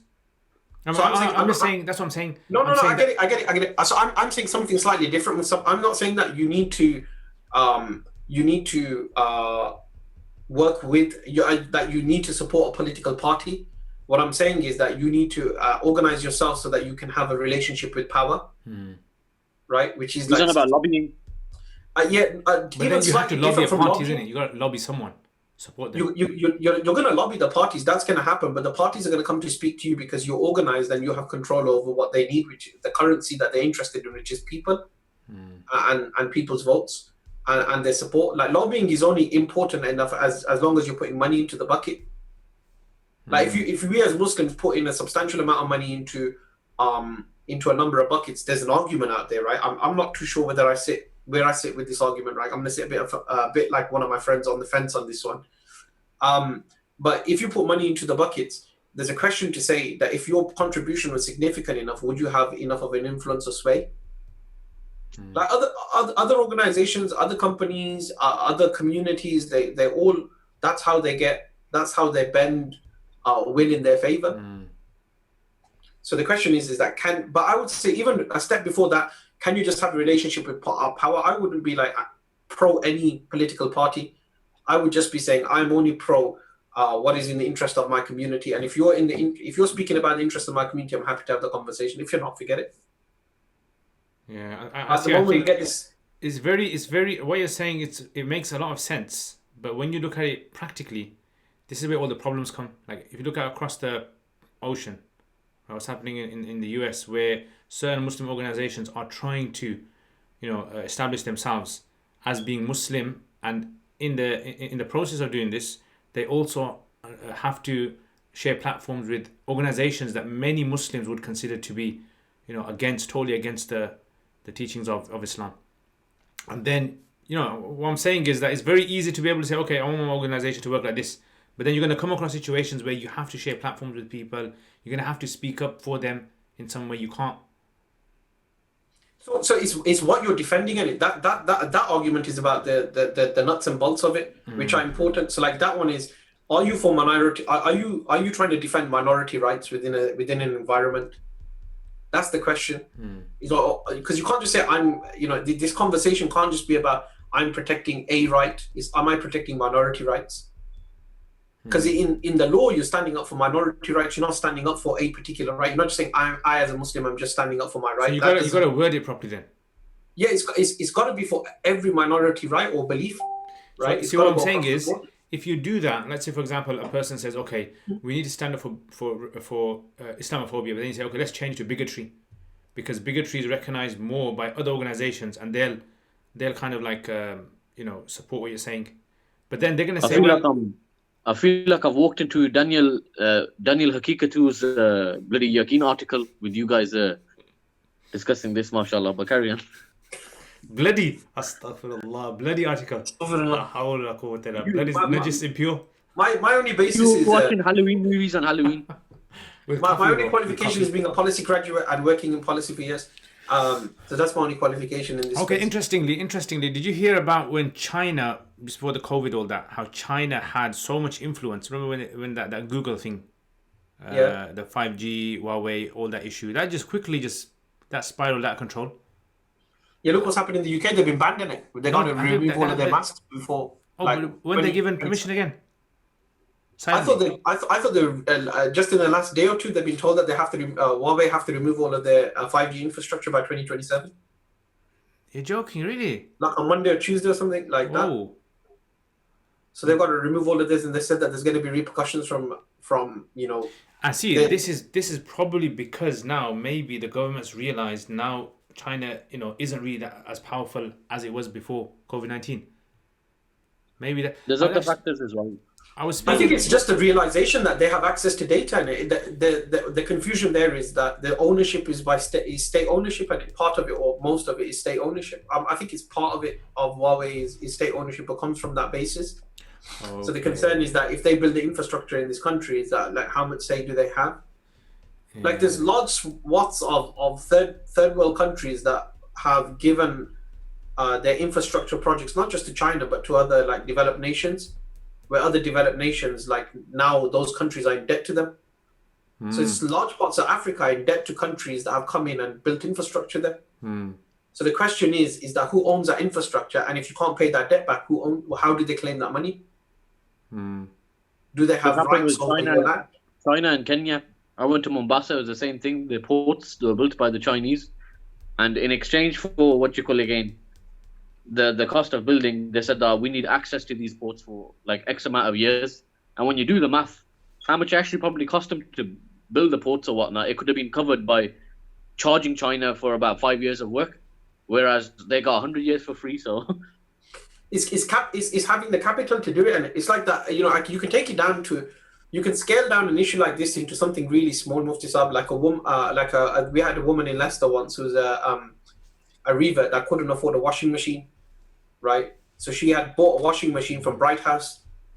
She had paid for the washing machine was worth about 250 quid, Mufti Saab. She had paid £980 to Bright House over a period of 4 or 5 years. Okay, was that makes interest? No, it's basically, because it was a monthly payment. She made a monthly payment to them, but she couldn't afford to make the capital payment. If she could have afforded the 250 quid up front, she wouldn't have got herself into 980 quid worth of debt. I was speaking to a guy from Africa the other day, and he was saying to me, in his country in Africa, he goes, the same problem with the Chinese contracts. So he goes, what's basically happened is China has allocated, I don't know how many billion, I mean, don't quote me on this, maybe it's between 20 to 50 billion, has been given as allocated amount of funds that's going to be invested in foreign countries. And he says what basically happens is there's several ways that the Chinese government does it. One way is that they will say this to you: we're going to build for you everything you need. We're not going to give you the money, because they know corruption in a lot of these African countries.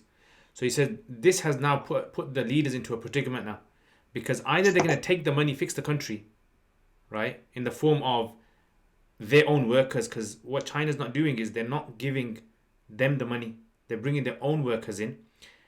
Or what they're going to do is they're going to, just ban them. And they can't afford to ban them, because if they refuse to take the Chinese grant, what's going to happen is another country will take it, and then they're going to be more No, but from a Chinese perspective, it's just smart business. Yeah. So the guy was saying this. What you're saying now, he was saying this. He goes, what China's actually doing, because the population is so big and they don't have jobs in China, it's very difficult to get jobs. He goes, all they're doing is just sending their own people out of China, giving them the jobs. So it's like China is extending itself, and it's working the same jobs that they could have in China, but not possible to have. They're creating them for those jobs, and they're paying them that money. So their own money, they're pocketing it. So it's like the Chinese. It's skills as well, don't it, yeah. It's about skill levels, about building infrastructure, and making sure you're happy with the quality, the standards, and you can go into all of this kind of stuff. But at the end of the day, for me, it's like if you had that, and this is what it comes down to again, is about making decisions for countries, and is that everybody sometimes perceives countries to be good and bad, like 1980s, the whole Russian thing going on in it, and you had the United States, and you had Rocky, and you had all of these films which reinforced those stereotypes. In the modern 20th century, we've had the 21st century, kind of like in the last 20 years, we've had a lot of Middle East things taking place. Even in Avengers or whatever else, where you've had this good guy, bad guy thing taking place. and now it's about are China trying to control the world or take over the world. They're just being smart with their money. It's like everybody else is trying to be smart with their money, like America, the United Kingdom, We just have more money in it, bro. It's just like complaining about Manchester City, and that's what it's the similarity is like. They just complain. It's like the same thing. It's like complaining. Oh, they got more money than us, so they're gonna make it better. All right. So I've got a question for you guys then. Go on. Let's say controversial. Let's say Khilafah came. Whatever that means, right? Whatever form and image it comes in, you have this autocratic Islamic ruling government that just came and popped up now. What would be the challenges for this? As in, would they have to conform with what's happening in the world in order for them to be able to keep up? Or would they be able to create their own model of everything? So there's a brilliant talk that I went to a couple of years back, right? It was in the wrong place, but it was a really good talk. So it's at an MCB conference, right, where where bizarrely it was an MCB conference talking about masjids within the UK, but then the guy did a talk about the establishment of the Islamic State through the nation state. Was I with you then? Pardon? Was I with you? Maybe. If you can't remember, Naveed, if you can't remember that, I think it wasn't. It was one that I moaned about a little bit. I whinged a little bit. I went with Iqbal in it, so we were both sitting there. We were like, "This is a brilliant talk, right? But maybe not for this environment." But anyway, but in the talk in itself, he raised it like an interesting element. He was like talking more about how an Islamic state will not arise in that notion of what an Islamic state is. He goes, is redefined first and foremost, and he goes, it will only arise in a nation state environment. And when he said that was quite interesting. He said that it will be completely different from how we understand or perceive that to be at this moment. Because at the moment we just think like we're gonna have a Khalifa and he's gonna ride a horse. Right, he's not going to be allowed to go in a car. He's not going to wear a suit. Yeah, he's going to have, he's going to have a horse, and that's going to be surrounded by, what do you call it, bulletproof spears. But yeah, his horse is going to be riding, and it's going to be attached to a bulletproof. Yeah, because if you think about it, okay, let's say for example a Khalifa was to come today, he's got to use a car, isn't he? Now where's he going to get a car? He's going to make his own factories. He's got to have some sort of like agreement with a country that makes cars, imports them. And then if he has that, then obviously he has to go and use currency which is going to be acceptable by them. Yeah. And then when they buy and sell cars, there's going to have to be some sort of an interest. Yeah. Yeah. Some deal going on. Very difficult to be able to avoid this. And then because inflation, isn't it? You're going to use currency, you're going to use inflation. So I think when people start thinking about this in a vacuum, we want Umar radiallahu anhu or Umar ibn Abdul Aziz to just appear in thin air and everything, the houses. You want to live in a mud hut? You want to live in a modern house? Do you want to be able to buy this kind of house? Do you want to be able to fly on planes and go on holidays living in an Islamic country? Or do you want to have to stay there? Or you want to have school? How are you going to have your school? What are you going to learn in school? Yeah, education. You're going to have doctors. Where they're going to be educated. So I think a lot of people, they don't look at the micro. They look at the macro, right? They want it like this and that. But then unfortunately they don't tend to see that, look, there are so many details involved. In fact, Umar radiallahu anhu's time, he actually introduced, interestingly, this is like fact for you guys, he introduced systems that were implemented in non-Muslim countries, in the Muslim countries, because he knew the only way to advance the Muslim country is to bring them, for example, like the Prophet ﷺ, he brought the catapult system from abroad. Umar radiallahu anhu, he brought the minting system. Mint your own coins, because Arabs didn't have their own coins. It was just borrowed currency. And then it was like, okay, calendar, we need a calendar. Persians, Byzantines have a calendar, we need our own calendar. So this idea was, why didn't they take their own route in everything?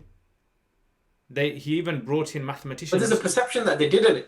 There's the perception that these influences didn't take place because it doesn't fit the narrative.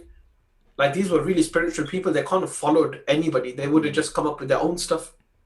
And people don't feel comfortable with that because and this is what I said, Musab, is that we've, to some extent, right, and we have to hold, our pious predecessors on like pedestals, but we have to humanize them at the same time. And that's the only way we can be relational, is if we learn about how they led. Like when you hear about Umar radiallahu anhu reading about, reading the biography, I think, of a certain different leader, right? And you just think, hang on a second, he read about another leader? Why would he need to, like, that And would not just even, another leader. He read about a non-Muslim yeah, Persian Majus fire worshipper. He's yeah, like kind of like basically Marvel movies. yeah. Basically And, Marvel movies. It's like that in today's times. and he read about him, and but for us guys, he does it. For us, like, it wouldn't be like, it wouldn't even register. Like, oh, Umar Radiallahu was only learning about him because he wanted to keep his enemies closer, or that would be our mindset. Whereas there was just government that he was, that he was that some scholars claim that he was reading about in terms of like centralization, decentralization of government, and all of these kind of things. So when you look at it like that, at that level of depth, he's kind of like, we've just taken it away, like, of these real pragmatic, practical problems that they had that they needed to solve, and they solved them like amazingly well. And when you look at the story of Abdurrahman ibn Auf, about how he did things, how he becomes wealthy, how he becomes rich, and you look at how pragmatic some of the approaches are. For us guys, we're like, no, what they did is they just were on the musalla, right, and the gold appeared. Allah opened the doors for them, and it was like Allah did open the doors for them, but they did actions as well.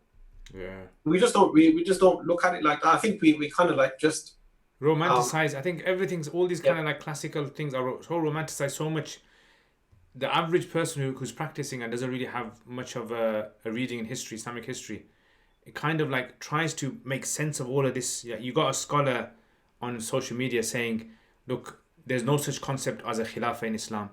And you got someone else saying, no, there is, like, you have to have a khilafah, you have to establish, that's the first thing you need into work, from the ground up, start the khilafah, and then everything else will come into play. Yeah, definitely. I mean, I don't think anyone would disagree. If you have a government that facilitates for your religion and facilitates everything which, is in Islam or whatever religion, no one's going to argue that this isn't a good idea. Everyone's going to say it's a good idea. Yeah, the problem is, what form of it do you want? Like, this doesn't happen in a vacuum, though, innit? So, like, if somebody was to say to me, oh, yeah, I want a khilafat, and I was like, okay, so what do you want in the khilafat? I want the leader to be ruled by Islam, and I want there to be an Islamic kind of like understanding, and also to live in Saudi Arabia. I know that they might be going through like a different type of leadership at the moment, but you've got what you want there. Isn't that what you wanted? Like, no, I want somebody slightly different. Go live in Malaysia. No, I don't want that one. I want something slightly different. Go in Indonesia. There's options out there. It's just that our romanticized version doesn't exist. Yeah, I think a lot of people, they kind of like use that as an escape card, because every time you kind of like just say to them, they'll say, "Oh, we'll do hijrah, bro." Like, what's that? What do you mean you do hijrah? What's that? No, you're not gonna do hijrah. You're joking. You're not gonna do hijrah. Where are you gonna go? Like, where are you gonna live? Like, Wales. Guernsey. That's where they're gonna go. I think it's very easy for people to just kind of like just say, "Oh, bro, this isn't the country for us. Our true country is, this country or whatever country." And they come out with these kind of like slogans, right? Allah's land is wide and all these kind of things. But then you think of yourself, look, these guys are very living in their own, cuckoo world, right? They just kind of like lived in their own bubble on social media. They kind of like, praise each other. And then eventually, they can't communicate with everyone and outside because everyone sees them as being a bit, strange and awkward. And then they call themselves the strangers. They like being called the... Have we all become addicts of a dopamine hit that we get from social media? I think so. I think this is a new kind of, like, I personally think scholars haven't like tapped into the consequences of social media, like this new sort of like way Islam is like kind of shaping today. Yeah, I think social media historically, when you look back at it, in 500, 600 years time, we're going to look back at it and we're going to realize that the advent of the Industrial Revolution, when that occurred, how much had an impact on the way Muslims perceived Islam in a practical form. Not to say that Islam is different. Islam is always the same. But the idea is, social media is going to... And the next thing is AI. AI is going to really change the shape of how Islam is perceived in the world. Like, if you think about it now, think about COVID-19, and you think about people being reserved of going back to mosques. Like, people now, you're going to get this new generation who are going to see going to the masjid as being a very optional thing, right? And now, you're going to see these kind of people opting for teaching their kids like through an online teacher rather than sending them to like a class or something. And So with the online teaching, right? So I got that, 3 kids trying to get into madrasa. I actually think that if you look objectively at madrasa, so maybe this is me being a bit devious, but for the last 15 years I've held this position, right? The contact time that a kid has in madrasa, right? The contact time that we have in madrasa, right, is minimal. Right? That Nav says in it that Ustadji can listen to 15 people at once reading 6 different sabaks, right? That Superman skill or Magneto, right? The Magneto skill that I don't know who has and who doesn't have. no, not Magneto. Professor Xavier. Why bro. Magneto? Why? Professor Xavier. Not Magneto, Xavier. Xavier. I'm thinking, why Magneto? Xavier. What's- I is he got gonna my like kind of experience. take the coins out their pockets? I was gonna say, what's the other guy's name? The one from Avengers, Q. I don't know. The guy with the time one. I can't remember his name. Doctor Strange. Doctor Strange. That's it. So Doctor Strange in it. It's like thinks of all the possibilities. I think like the contact time you get in madrasa is more online, and I think that actually it's easier for the child to actually go. And if they're not going to, so some people say, oh, what about the mahal and the environment and all of these kind of things and the environmental factors? I'm not sure what that gets or what that achieves. Like, I get it when the madrasa is in a mosque or in a bespoke place, but when you're going to somebody's house, I don't know. I mean, I totally agree with you. I think what was happening before was people were just seeing this as the only option out there, like only like feasible option was you send your kid, you get a bit of babysitting time as well, free kids. But now It's the what's cheapest babysitter. I think now what's happening is parents don't know like how my kid's gonna turn out. Like this is a new option now. I don't know what's gonna happen in 20 years' time if my kids go through this process and have never had interaction with a masjid. Like, will they grow up having a less inclination to go into a mosque?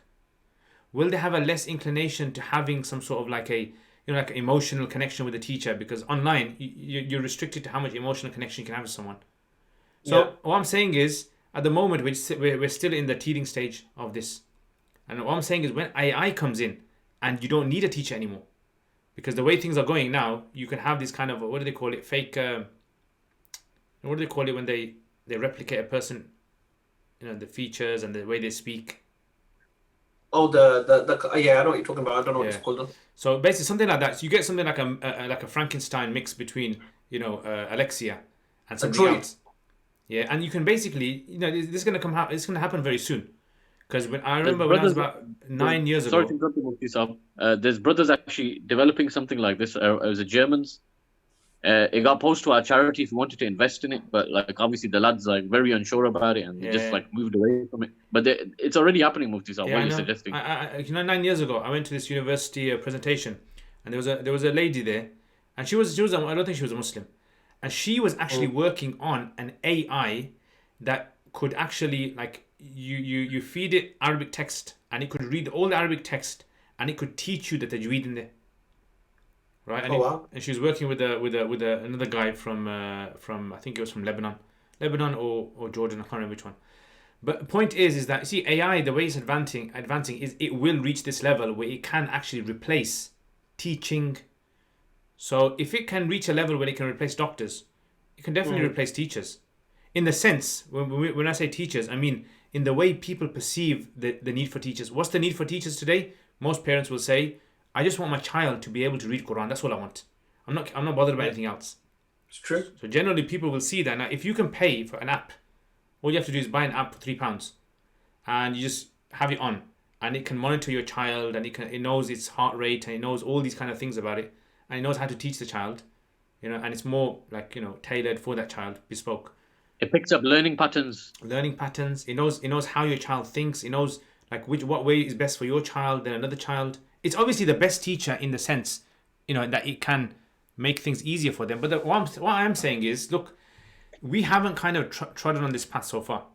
And this path is going to be something with 20, 30 years time, we're going to realize the consequences of this. Whether they're going to be good, whether they're going to be bad, we don't know yet. But it's just like, when we think about this idea of let's bring an Islamic sort of like version, when we say Islamic version, what do we mean? Do we mean Islamic version as in capitalism, for instance, which is simply going to be tweaked, where we're just going to put in like the right Islamic sort of like enough Islamic ingredients to make it look Islamic? Because this is the other scary thing with politics, because the tsunami of politics is going so fast, and technology is going so fast, and they're kind of working together. You can't bring a second system. How are you going to bring a second system to compete with this? It's been very hard. And I think I agree with that, with some of that. I think the one thing that I read, I can't find it. I was looking on Islam 21C for it, to be honest. I saw an article somewhere where they talked about. I've just read a comment on Facebook, but sorry, where they talked about, you know, how fiqh or how Islam is going to be is actually how persons. So we're saying, I'll take it back, right? Because I think it's easier to explain like this. A person normally now, their interactions with Islam will be over the internet. Now the internet files and arranges things in a way. Google algorithms arrange things in a certain way. So those things which are top of the algorithms will be the way people understand and perceive Islam. Because you won't go through to click through page 3 or page 4 of Google to find your sheikh, right? It'll be FAQs. Your question is generally going to be the question you ask. You're not going to write Hanafi madhab, Hanafi Deobandi, or Hanafi Barelvi, or Hanafi this. You're just going to write Hanafi, right? And so, or you're going to ask a question, right, Hanafi, if you know. Most people will just put the question in, right? And whatever's got the best algorithm or whatever ranks the best with Google, right, will now be how people understand Islam to be. So if I want to eat seafood and I just put in Google, is seafood halal or haram? The first 3 links that I read, right, are going to be the links that I trust. Now, with some of us at this moment in time, a small number of us at this moment in time, when we look at it, we will look for a reputable name. Right, but within 5 or 10 years, or even at this moment in time, that's already dying. People are just looking for a reputable website name. So if it says Islamic Q&As or something like that, that sounds vaguely Islamic, and you click on and it's got a picture of a masjid on the logo or whatever, right? You're going to think this is a trusted, reliable site. You scroll a little bit down, you know, you're happy that it's got some Quranic quotes in there and text, and then suddenly you take that ruling. So your madhab becomes irrelevant. And SEO dictates what fiqh is popular. Yeah, that's what dictates what it is. Yeah. And so you're dead in the water if you're not putting content out. Like you don't have a starting point unless you build those personal relationships now. And those personal relationships, right? Best will in the world. If there are 3 million, if there are over 4 million, just under 4 million Muslims in the UK at this moment in time, right? And then you look at the number that pray, the number that are engaged with the mosques, right? And you're talking like, you know, 10 or 15% of them are actually engaged with the mosque actively, right? That's an estimation if you kind of like take half the population is young and the rest of it. If we say 10-15% of the population is actually engaged with the mosque, well, where does the rest of the population get their religion from? They just Google it. And whatever hits first on SEO, whatever ranks top or highest, they'll take that ruling. Is this what Islam 21C's article was about? I think it was about this, or was it? Maybe it was maybe it'd be a good topic to cover with. I think it was Dr. Salman. Yeah. I think Dr. Salman mentioned it. I just saw it and I was reading it and I was like quite interested in it, and I was like, actually, that is quite true about how behavior works for the vast majority of Muslims. I go into Google, I search my question. These were the first top rankings that came up. Yeah, you know, that essentially it's really scary, that is, because I mean, I'm not saying it's scary as in we shouldn't embrace it. We're gonna have to embrace it. It's not either we do hijrah. Either we do hijrah, bro. We go somewhere, or it's just like we have to understand how we're gonna cope with this now. Like we have to adapt clearly, because we can't create our own system within a system. And if we do create a system within a system, we're just gonna be like certain, you know, groups who are very, very restricted in how they think, and it's just like, you know, that the saved sect group. So it's going to be that kind of mentality. Whoever invests online with sub wins the game.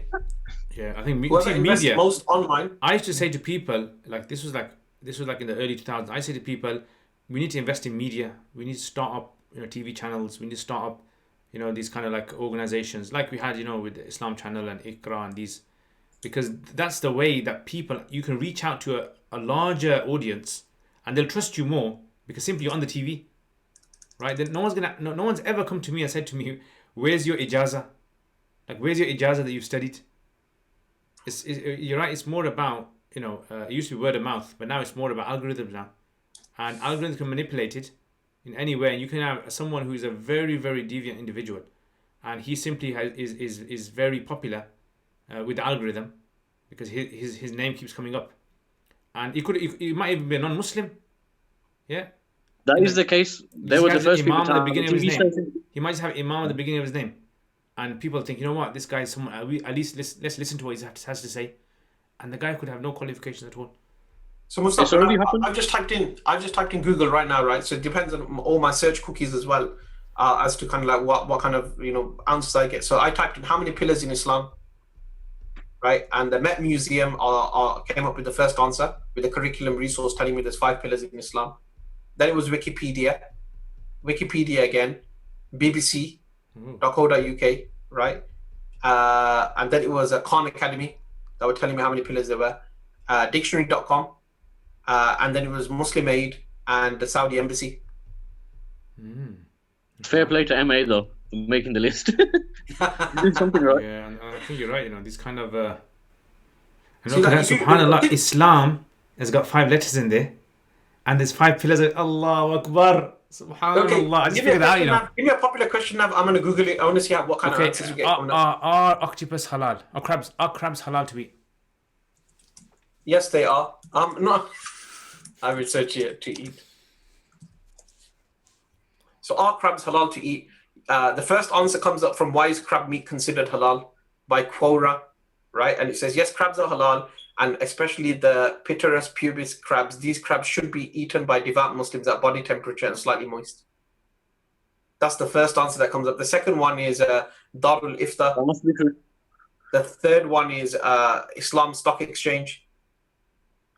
Flipping out, they're telling us about crabs as well, mashallah. Seeker's Path got on there, and Islam QA got on there as well. But like I'm saying to you, that I bet you that these pages, although they're SEO optimized, right, they're probably just coming because of the click-throughs. If somebody invests really heavily in their optimization and creates enough good content, right, like the 5 types of crabs to eat, or 5 reasons why crabs are haram, or whatever, right? And you produce enough of those articles, and you get them shredded and ready, and all of those different places, you're gonna, and your link gets shared, and you start to develop your scores in multiple different ways on your SEO. Not that I'm an expert at this, but you do that through multiple different ways, then you will rank slightly higher. But if you look at that first answer, is crab meat halal? Yes, crabs are halal, and especially the certain crab. These crabs should be eaten by devout Muslims. That's your first answer. Yeah. I think that's now. It wasn't that Cambridge Analytica issue that happened recently. Yeah. How much has the way people have been affected by algorithms? How much has that really changed? I'm not sure. Because to me, it seems everything's the same. It's just like they've brought in because I think recently there's a case against Facebook or something because Facebook are gonna decide do something politically. And then the question obviously comes, what was the whole point of that GDPR and everything? The GDPR is just about permissions. Really, it's just about people's preference, giving control back to people about how they contact. How much control do you? Because every time you go on a website, you still end up pressing accept cookies. So, okay, so I'll give you how to pray in Islam. This one was quite weird. Yeah, lucky there's just random people that are popping up. Rally Masjid. Have you ever heard of something called Rally Masjid? Yeah, I heard of rally. I heard of rally bikes. Rally Muslims tell you how to pray Salah first. The second is WikiHow. And then there's a masjid in California that comes up. Belfast Islamic Center. And Wikipedia again. So you look at stuff like this, Muftasab, and these are we're typing in really specific things here, right? But people's searches are going to be less specific than this. Okay, type something like this then. Is Islam right?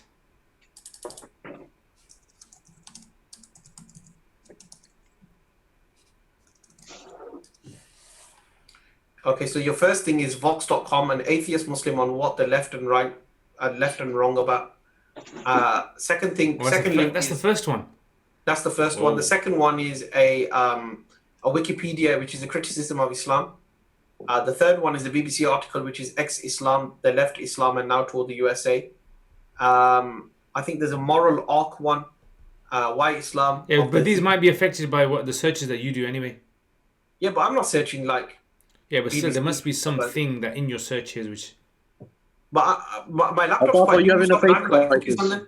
there. I haven't got many cookies on there because I don't even log into my Google account. Yeah, but see, I mean, these kind of things are very scary because if that's the case now, and then people are going to be shifting towards online, and then you're going to have these kind of like, ask Google or ask Siri or whatever, and they're going to come out with all this stuff. What is up? Not that you should ever change your khutbah to like what a layman says, but I think this is a subject that definitely, if it's not already being discussed among scholars, it should be, inshallah. And maybe you might need to spark it up basically because a lot of the brothers are probably not even aware of some of these issues, to be honest with yourself. And Mullah is just saying that basically he's done the same searches as me and he's got exactly the same results. Either M. Mullah has hacked into your laptop. Just make sure there's no.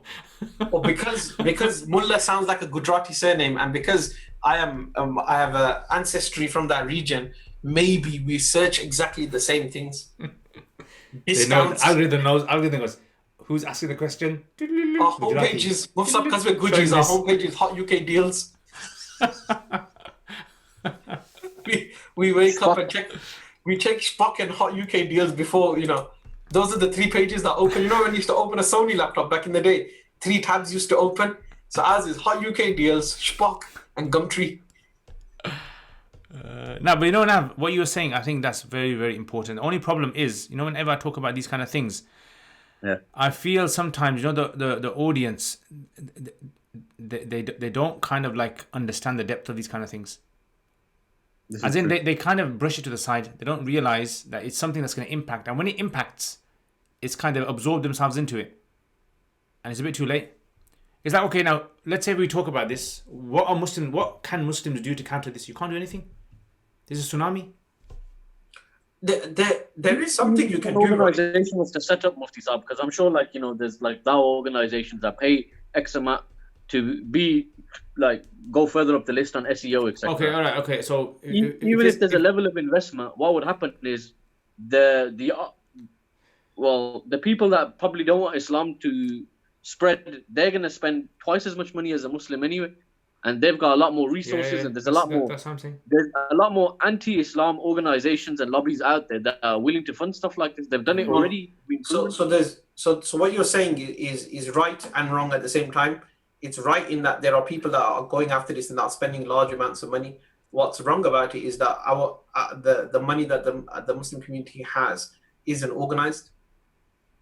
That's what we're saying. There's definitely wealth there, right? Yeah. That goes without question. We can buy football teams left, right, and centre, bro. You see, what I think it goes back to is it goes back to a central government.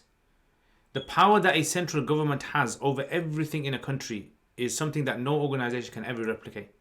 And that's why this Hagia Sophia thing, I think the reason why, if you look at it from the outset, the reason why this is a very important thing, I think, for many Muslims, is because it gives them this footing that we're still relevant. Like a decision that we make, it's still going to have ripple effects around the world. So we've always been Muslims have always been seen in a negative light for the past 20 years, right? But these kind of incidents, you can't say it's negative. It's not a negative, purely negative thing. So I think it all goes back down to how government kind of works with this. Whether we need a government that's gonna step in and say right, we're gonna put some rules down now regarding what kind of information you can put up. I think Trump, he wanted to do that kind of fake news thing. Yeah, ban fake news, right? And they can't ban it. How are they gonna ban fake news? Everyone's post is gonna be banned then. Everyone's Facebook is going to be banned, or they're going to be kicked off social media because everyone's putting this stuff up. It's people. Maybe the guys that related 5G to coronavirus, their post or their pages should be banned for a while. Yeah, and the guys who say, that Masjid Aqsa, it's not the gold dome, it's not the golden dome rock here, it's the other one, and this is the, whatever. You know, every time you I hear that, think you're thinking, oh, please, no, man, don't say. can, It's the whole it's, area is Masjid Aqsa. It's not just the Golden Dome. It's the whole area. It's all Masjid Aqsa. That's the but see, only Sakrat one al-Kubra building.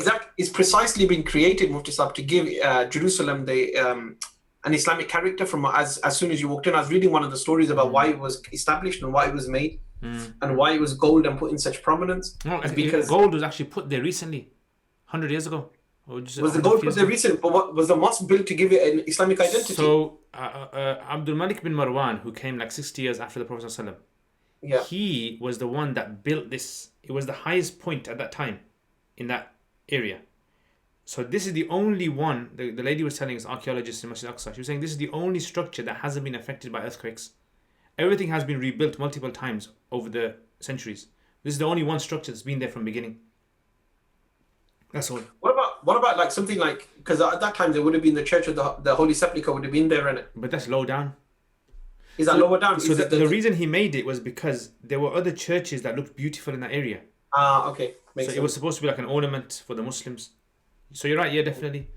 But it So, yeah. that fact that you just stated there, does that strengthen your faith? What fact? I have mentioned loads of facts, my brother. No, the earthquake one. The earthquake one. Yeah, so I mean, it strengthens faith, but at the same time, it shows, because you know that building is actually built mathematically. If you actually go to it, it's built 8 sides, and then everything inside works with numbers. So if you go to Spain, the Umayyads, they were very, very like advanced when it came to building structures. So they used to build things mathematically, and exact numbers of windows, and exact number of arches, and exact precisely. So if you go inside of it, they've got this mosaic artwork right on the walls that they had a guy, and he puts in every single little small little sparkly bead, and it becomes this big massive, like I don't know how massive, it's about 10 foot or something wide. And you can imagine how hard it would have been, but they had guys out there who knew exactly how to build this. So the guy, clever, he's built it on top of a mountain. He knows the top of the mountain is not going to be affected, everywhere else will get affected. So it's not necessarily like an Islamic sort of like inspiration he got that built it over here. He saw a dream and said, you'll be saved from this and that. I mean, I'm not kind of I don't buy into these kind of like coincidental. Maybe it was, maybe it wasn't. Allah knows best. Yeah. You wouldn't sit one way or the other on it, and it's what you're saying. So yeah. And then when people kind of like use this argument, that kind of tsunami came, and this is the only structure that survived the tsunami. You think to yourself, doesn't make sense. Like, why would that be a proof that Islam is true? Yeah, what if you find another village, a church was up? Or what if you find another village, like a club was up, let's say? Yeah, a nightclub survived. Does that mean that the nightclub is considered to be... I like that. I like a while back, remember when people used to say, this is Islam, when it came to like random posts. Yeah. Like when somebody was doing something good, this is Islam. And then somebody posted like something bad that would happen and said, is this Islam too? And some people would be like confused by it all. That was funny. I think what the person was trying to make a point is that don't try to kind of like put it onto people. Islamize everything. People try to Islamize everything, and then it's like that kind of... Okay, I understand some people will get a personal boost, or whether you want to call it boost of Iman, or whether you want to call it dopamine, right? Whatever you want to call it. They get this little boost inside of them when they see something which they feel is Islamic. Like they see a nice, beautiful mosque, and they think, Subhanallah.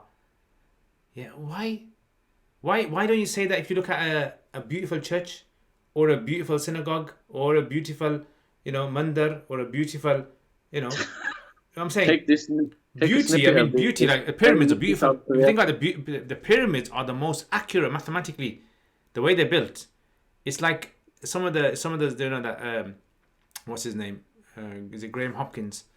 He actually says that it's almost impossible that humans could have built this, because the way that it's built is that if you made any like a mistake at the beginning, you wouldn't be able to create this pyramid structure, and it's lined exactly on true north. And how did they get true north? The same upside down as well, aren't they? Like, yeah, it's like it's very strange how it's built. It's like extremely mathematical. Like either they had some other sort of like knowledge at that time of mathematics, and they knew how to build these things, and they got the big blocks on top of one another. So either you're going to say that's beautiful, or I remember once I was giving a talk and I actually said this. I said, look, just because Muslim society built Spain, it does not mean that this is a sign that Allah is true. Yeah, I said there are people that built more amazing things before Muslims, the pyramids. Yeah, you know, you have to give it to them. Give it to them, guys. You know, give them credit. Definitely the Aztecs. Look at the Aztecs. Aztecs. 50. We were supposed to die in 2012. We were supposed to die in 2012. Yeah, they had an impact on us even after they were. look at what they built and stuff as well. In terms of like the forts that they made and stuff like that. Those were amazing. That's in a completely different part of the world from the Egyptians. Yeah. So I think. What about that? What about the set of trees that read the Kalma or something? Do you remember that? Like you used to see in people's houses. Was it in Germany? Yeah, was that true? In my house as well, bro. Yeah. And the tree that's doing ruku. Oh yeah. So I think people they want to hold on to something in Islam which is tangible. Like they don't want to simply just like believe a concept, right? Because concepts require. Sorry to interrupt you. I think we should do a podcast on miracles. Yeah. And the concept of it. Yeah, I think that would be a good subject. Can we have a Naveed to sing us in? I can find the a cappella thing. Oh, mountains. No. I believe in miracles. Oh, Tawbah.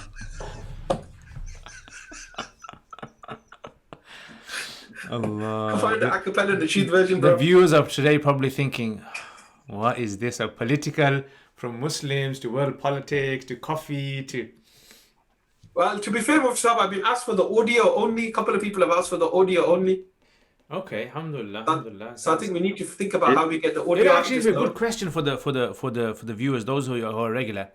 I mean, has this sort of like has this helped you in any way? Have podcasts helped you? Is there sort of like a positive thing that you take away from it? I know some people have said to me that it's kind of made me be able to kind of listen to topics that I had on my mind, but I didn't find anyone out there talking about them as openly. So alhamdulillah, if that's something that really helps. Has anyone started practicing after listening to us guys? Has anybody stopped practicing after listening to us guys is what you mean, Nav?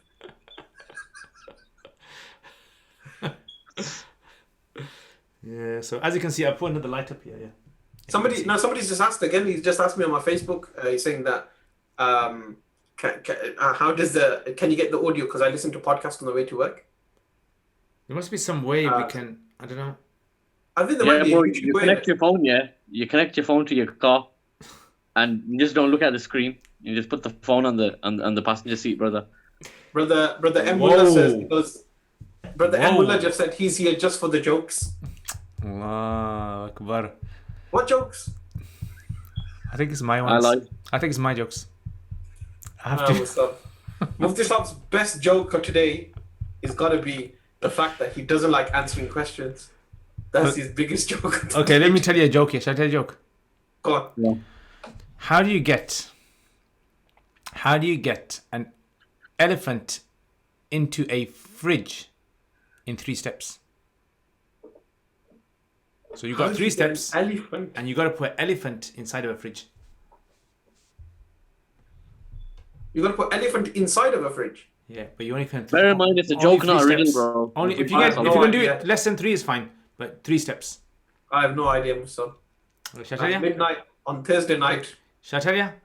Go on. Yeah. Okay, you open the fridge, you put the elephant inside, and you close the fridge. Nav.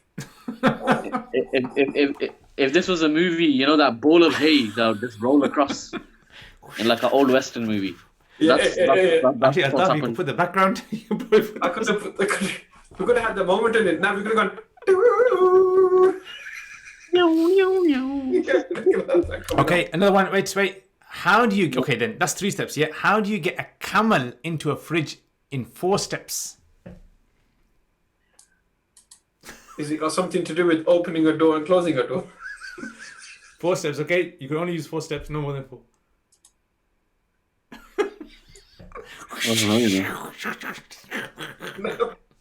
Okay, I'll tell you. Yeah, I'll tell you before you lose sleep over it.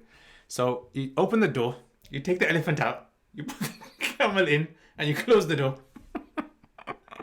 So guys, a guy told me this year. He goes to me. Guess what? I heard it in the haram. He goes, I heard it from the haram. Some guy in the haram told him this joke, and he goes and tells me this joke. So now I've got a chain for this joke. So now I told you guys this joke. So now you guys got the chain for the joke, bro. It's definitely a joke. What do you call a mufti? This is a different genre of comedy. It's a different genre. Mufti Liaquat. What do you call a person? What do you call a mufti who has lost an eye? What do you call a mufti who's lost an eye? Come on, Kaan, give us the answer now. We can't wait for. We can't wait all week now for your answer. You can't ask a question, Kaan, and say like that got a joke. I tell you the answer if you read the joke out. I read it out. Okay. Are we on like a 4-hour delay or something on YouTube? Mufti Sahib? Oh, I think I know what it is. I think I is supposed to be pronounced I. Mufti, the I. Take the I out. It's not the I. Oh. It's the I. The letter I. Yeah, no, I got that, but it just spells muft. Muft. Like, what does that mean? Free? Free, boy. Free. Muftka. Come on, tell us a joke. Kaan, look, we're gonna end this stream. Muft free. Now, Alhamdulillah, my joke has been overshadowed by Khan's joke. So Khan, thank you very much for stepping Thank in. you, Khan, for coming up with an amazingly bad joke, right? That saved Mufti Saab's blushes. You know what? Let me just spray myself with a bit of water. And for anybody who realizes my background now is like I'm sitting in Mufti Saab's room. This is my wuzu bottle, okay? So when I go on journeys, I fill this with water and I do like emergency wudu. You know where I use that, Mufti Saab? Where? I used to use that. I used that when I went on Hajj. I had a bottle that I would do wudu with. I would be able to do it in the mataf. Oh yeah. Helps a lot, innit? Yep. Helps a lot, man. Altaf, tell us a joke. Knock knock.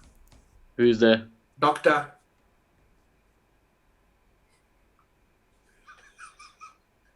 Come on, can you? Okay, wait a minute. What kind of knock? Was it a ring bell knock? Was it a knock with your hand? Tell us a different joke. You know, we had a teacher in our madrasa. So what he would do sometimes, he would come in class and he would say, "Okay, tell a joke. Who knows a joke?" So after like 100 students, some you get the clever, cheeky ones that go, "Yeah, I know a joke," and they would they'd be clever enough to say a joke in such a way the teacher would understand one thing from the joke, but all the students know what he's talking about and they understand something else. So a guy gets so funny and he goes, "Stars, I'll tell a joke." He goes, "Okay, go on." And remember, the teacher is in his like 70s, okay? 70s, late 70s. He goes, "Go on." He goes, "Ustaz, there's a guy here." He said, "Okay, wait a minute. Where's the guy from?" He used to, in front of everyone. The Ustad used to know that this guy is going because who's going to stand up in class and tell a joke in front of the whole class and the teacher, right? You got to be someone really brave. So the Ustad would break down his joke in such a way that at the end, the guy would be sweating, embarrassed. And then he would sit down and say, "No, it's okay, forget it. I won't tell the joke. It's no point." Where does a fish put its money? I don't know. In a riverbank. That was clever. My daughter's joke. You can only tell that joke if you got my background on. Right. You. Like the kind of jokes you guys have read out today is like, you remember Penguin? You know that snack you used to get? Oh, you remember that? You still get the snack, bro. Those are good jokes, Remember this thing they used to have? It used to be like a lucky bag, but it was like a kind of tricks in they used to have. Yeah, lucky bag? No, jokes kind of thing. Like, not jokes, but it's like kind of like pranks you can play on people. I can't remember that. I remember lucky bag. I don't remember the other one. So Lucky bag was legendary, man. That was a yellow one, innit? That was, you could buy loads of different ones. You could buy 10p one, 20p one, and if you're rich, 50p one. Yeah. You know what? Them days, good days, man. Trillions. Remember trillions? Millions and trillions. And the guy used to have like all these like jars at the top. And they still have them? He would say to you, "Son, what do you want?" And then you go, "Can I have some of those?" "How much do you want?" You can remember the accent exactly. He used to only allow 5 people in the shop. Right? Where was this? This was on Putney Road. Oh, okay. I thought you reminded me of that. You reminded me of the guy by Halford Drive. Twirl time. He used to go football. No, this guy used to say this. This guy used to say this. "Ari up, son. Ari up, son. Ari up, son. Ari up, son. Ari up, son." Like, who's thinking, "What's Ari up, son?" We're going to realize, "Hurry up, son. Ari up, son. Ari up, son. What do you want? What do you want?" And he was like, This is. I think we've come to a natural close, Mufti Saab. Somebody's asked a question. What do you call a dead man, a desi man walking backwards? We don't know. We'll leave it there as well. desi man walking backwards. I know what it is, but if you share the answer, it might come across as a bit Racist. derogative to a particular faith group. So let's just leave that one. We'll leave that joke. Thank you, but no thank you. I was going to say Michael Jackson. Like when he does that moonwalk. But is he a desi man? But it depends. It depends. 5 rule. It depends when you say desi, what type of desi?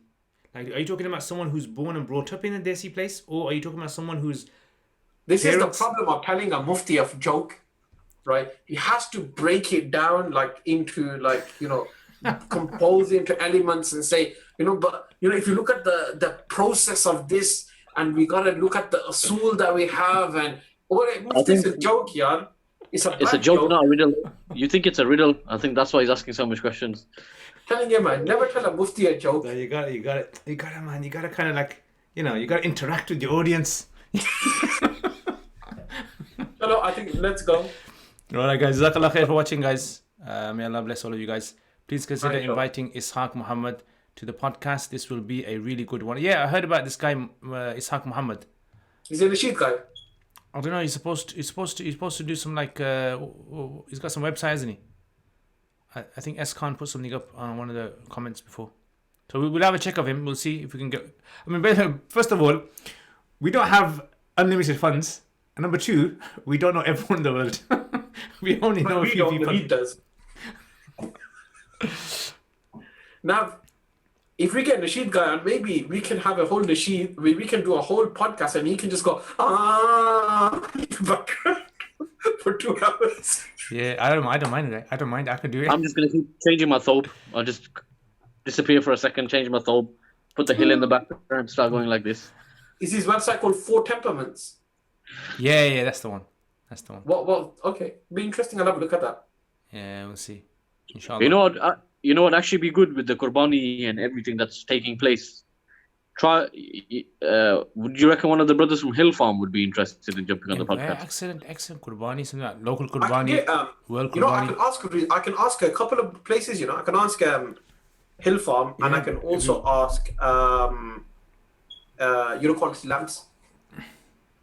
Quality Lambs is based in Shropshire, which is it sounds far, but it's literally about an hour, 45 minutes to an hour away. It would be good to get someone like that with Qurbani around the corner and just discussing handling of animals and halal in general and meat. Yeah, I mean, I was going to say, we call that other guy. Have you seen that other guy that's against, what does he call it? Don't slaughter an animal, slaughter some vegetable or something. Every year, those are the vegan Muslims. Every year they pop up, and he's always It's an interesting take on it. Is that if you're vegan, then how does that work from a faith perspective, and for Qurbani time? The funniest meme I've seen on the internet is some guy making a really funny face. He goes, "I'm a vegan. I haven't told anyone in 8 minutes." There's that joke in it. There's a famous rap battle that happens, and it says that's what vegetarians do, is that they tell everybody that they're vegetarian as many times as they can. But I don't know how that works. I think it might be interesting one day to have a vegetarian on, just to understand their perspective, a vegetarian from a faith perspective that has to go through the Qurbani time, which is quite different. Definitely. Just to see how they balance things up for themselves. Yeah, it would be very unethical if I ate a cheeseburger while it was taking place. Depends what kind of cheeseburger. Could be a tofu one. The beef type one. I think we'll get somebody from. I'll ask Usman from Hill Farm, or I'll ask Rizwan from Euroquality to join us next week and tell us talk to us about Qurbani. I don't know if they will be able to join us because it literally will be the day before Eid. Oh, next week. Not next week. The week after next, actually. What am I talking about? Yeah. Next week I'll get him on. Yeah. Next week. I'll ask him to join us next week. Because I think the Qurbani process is quite interesting. I found a flaw in some of the charities and the way that they do Qurbani. Nav, you can exit now. If you're a small organization, Mufti Saab, right, you will do a set amount of Qurbanis, right, and you will do them potentially, if you have 100 or 150 to do, or even 200 or 300 to do, you'll normally get them done in one day. Now, if I don't declare when I'm doing my Eid day, and I follow, say, local sighting, and you as an organization follow global sighting, and you do your qurbanis on the first day of Eid, is my qurbani done? Yeah, definitely. It's a problematic issue, this. Because one of the things that we had to do is we had to contact at one stage. So I assume that the charity organization would have that much sense that they'd spread it over 3 days. Yeah, why did they do it like on the second day? So what they do is that it's for the bigger organizations that do it over 3 days, right? They will just be playing a hopeful numbers game. That they are just hoping that there's a right mix of local sighting and global sighting that will balance out, because they don't read the name of the person when the animal sacrificed in it. Okay. So they just sacrifice animals. Like nobody, I don't think I ever come across any organization, right, that will say that they will read the name of the person when they sacrifice the animal. They'll have to have a solid CRM as well, innit? Yeah, they're like, literally Mufti, can you think of one of the big Muslim charities? You'd have the one butcher or one guy who's doing zabah who's just doing all the Imrans in the world. Is that saying, hurry up, son? Hurry up, son? Sakib. Hurry up, son. Hurry up, only 5. We got 42 Imrans today. Imran. Like it's like. Oh, it just says Imran to the power of 30. Imran with Ali's. You can't do those on the next 30 now for Imran.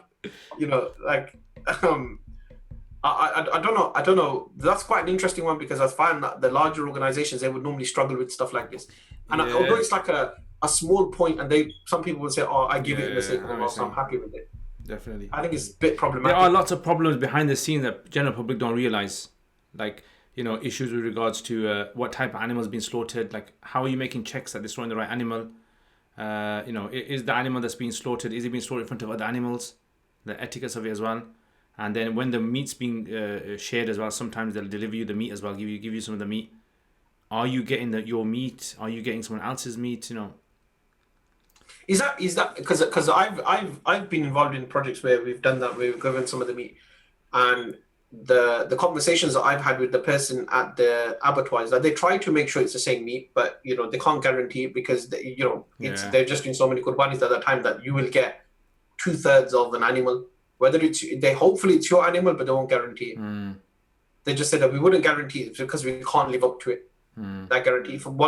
If one of the guys that's doing the cutting the meat, one of the butchers, right, he puts your box somewhere else, or your sticker falls off, and we've just got to put stickers back on the box again.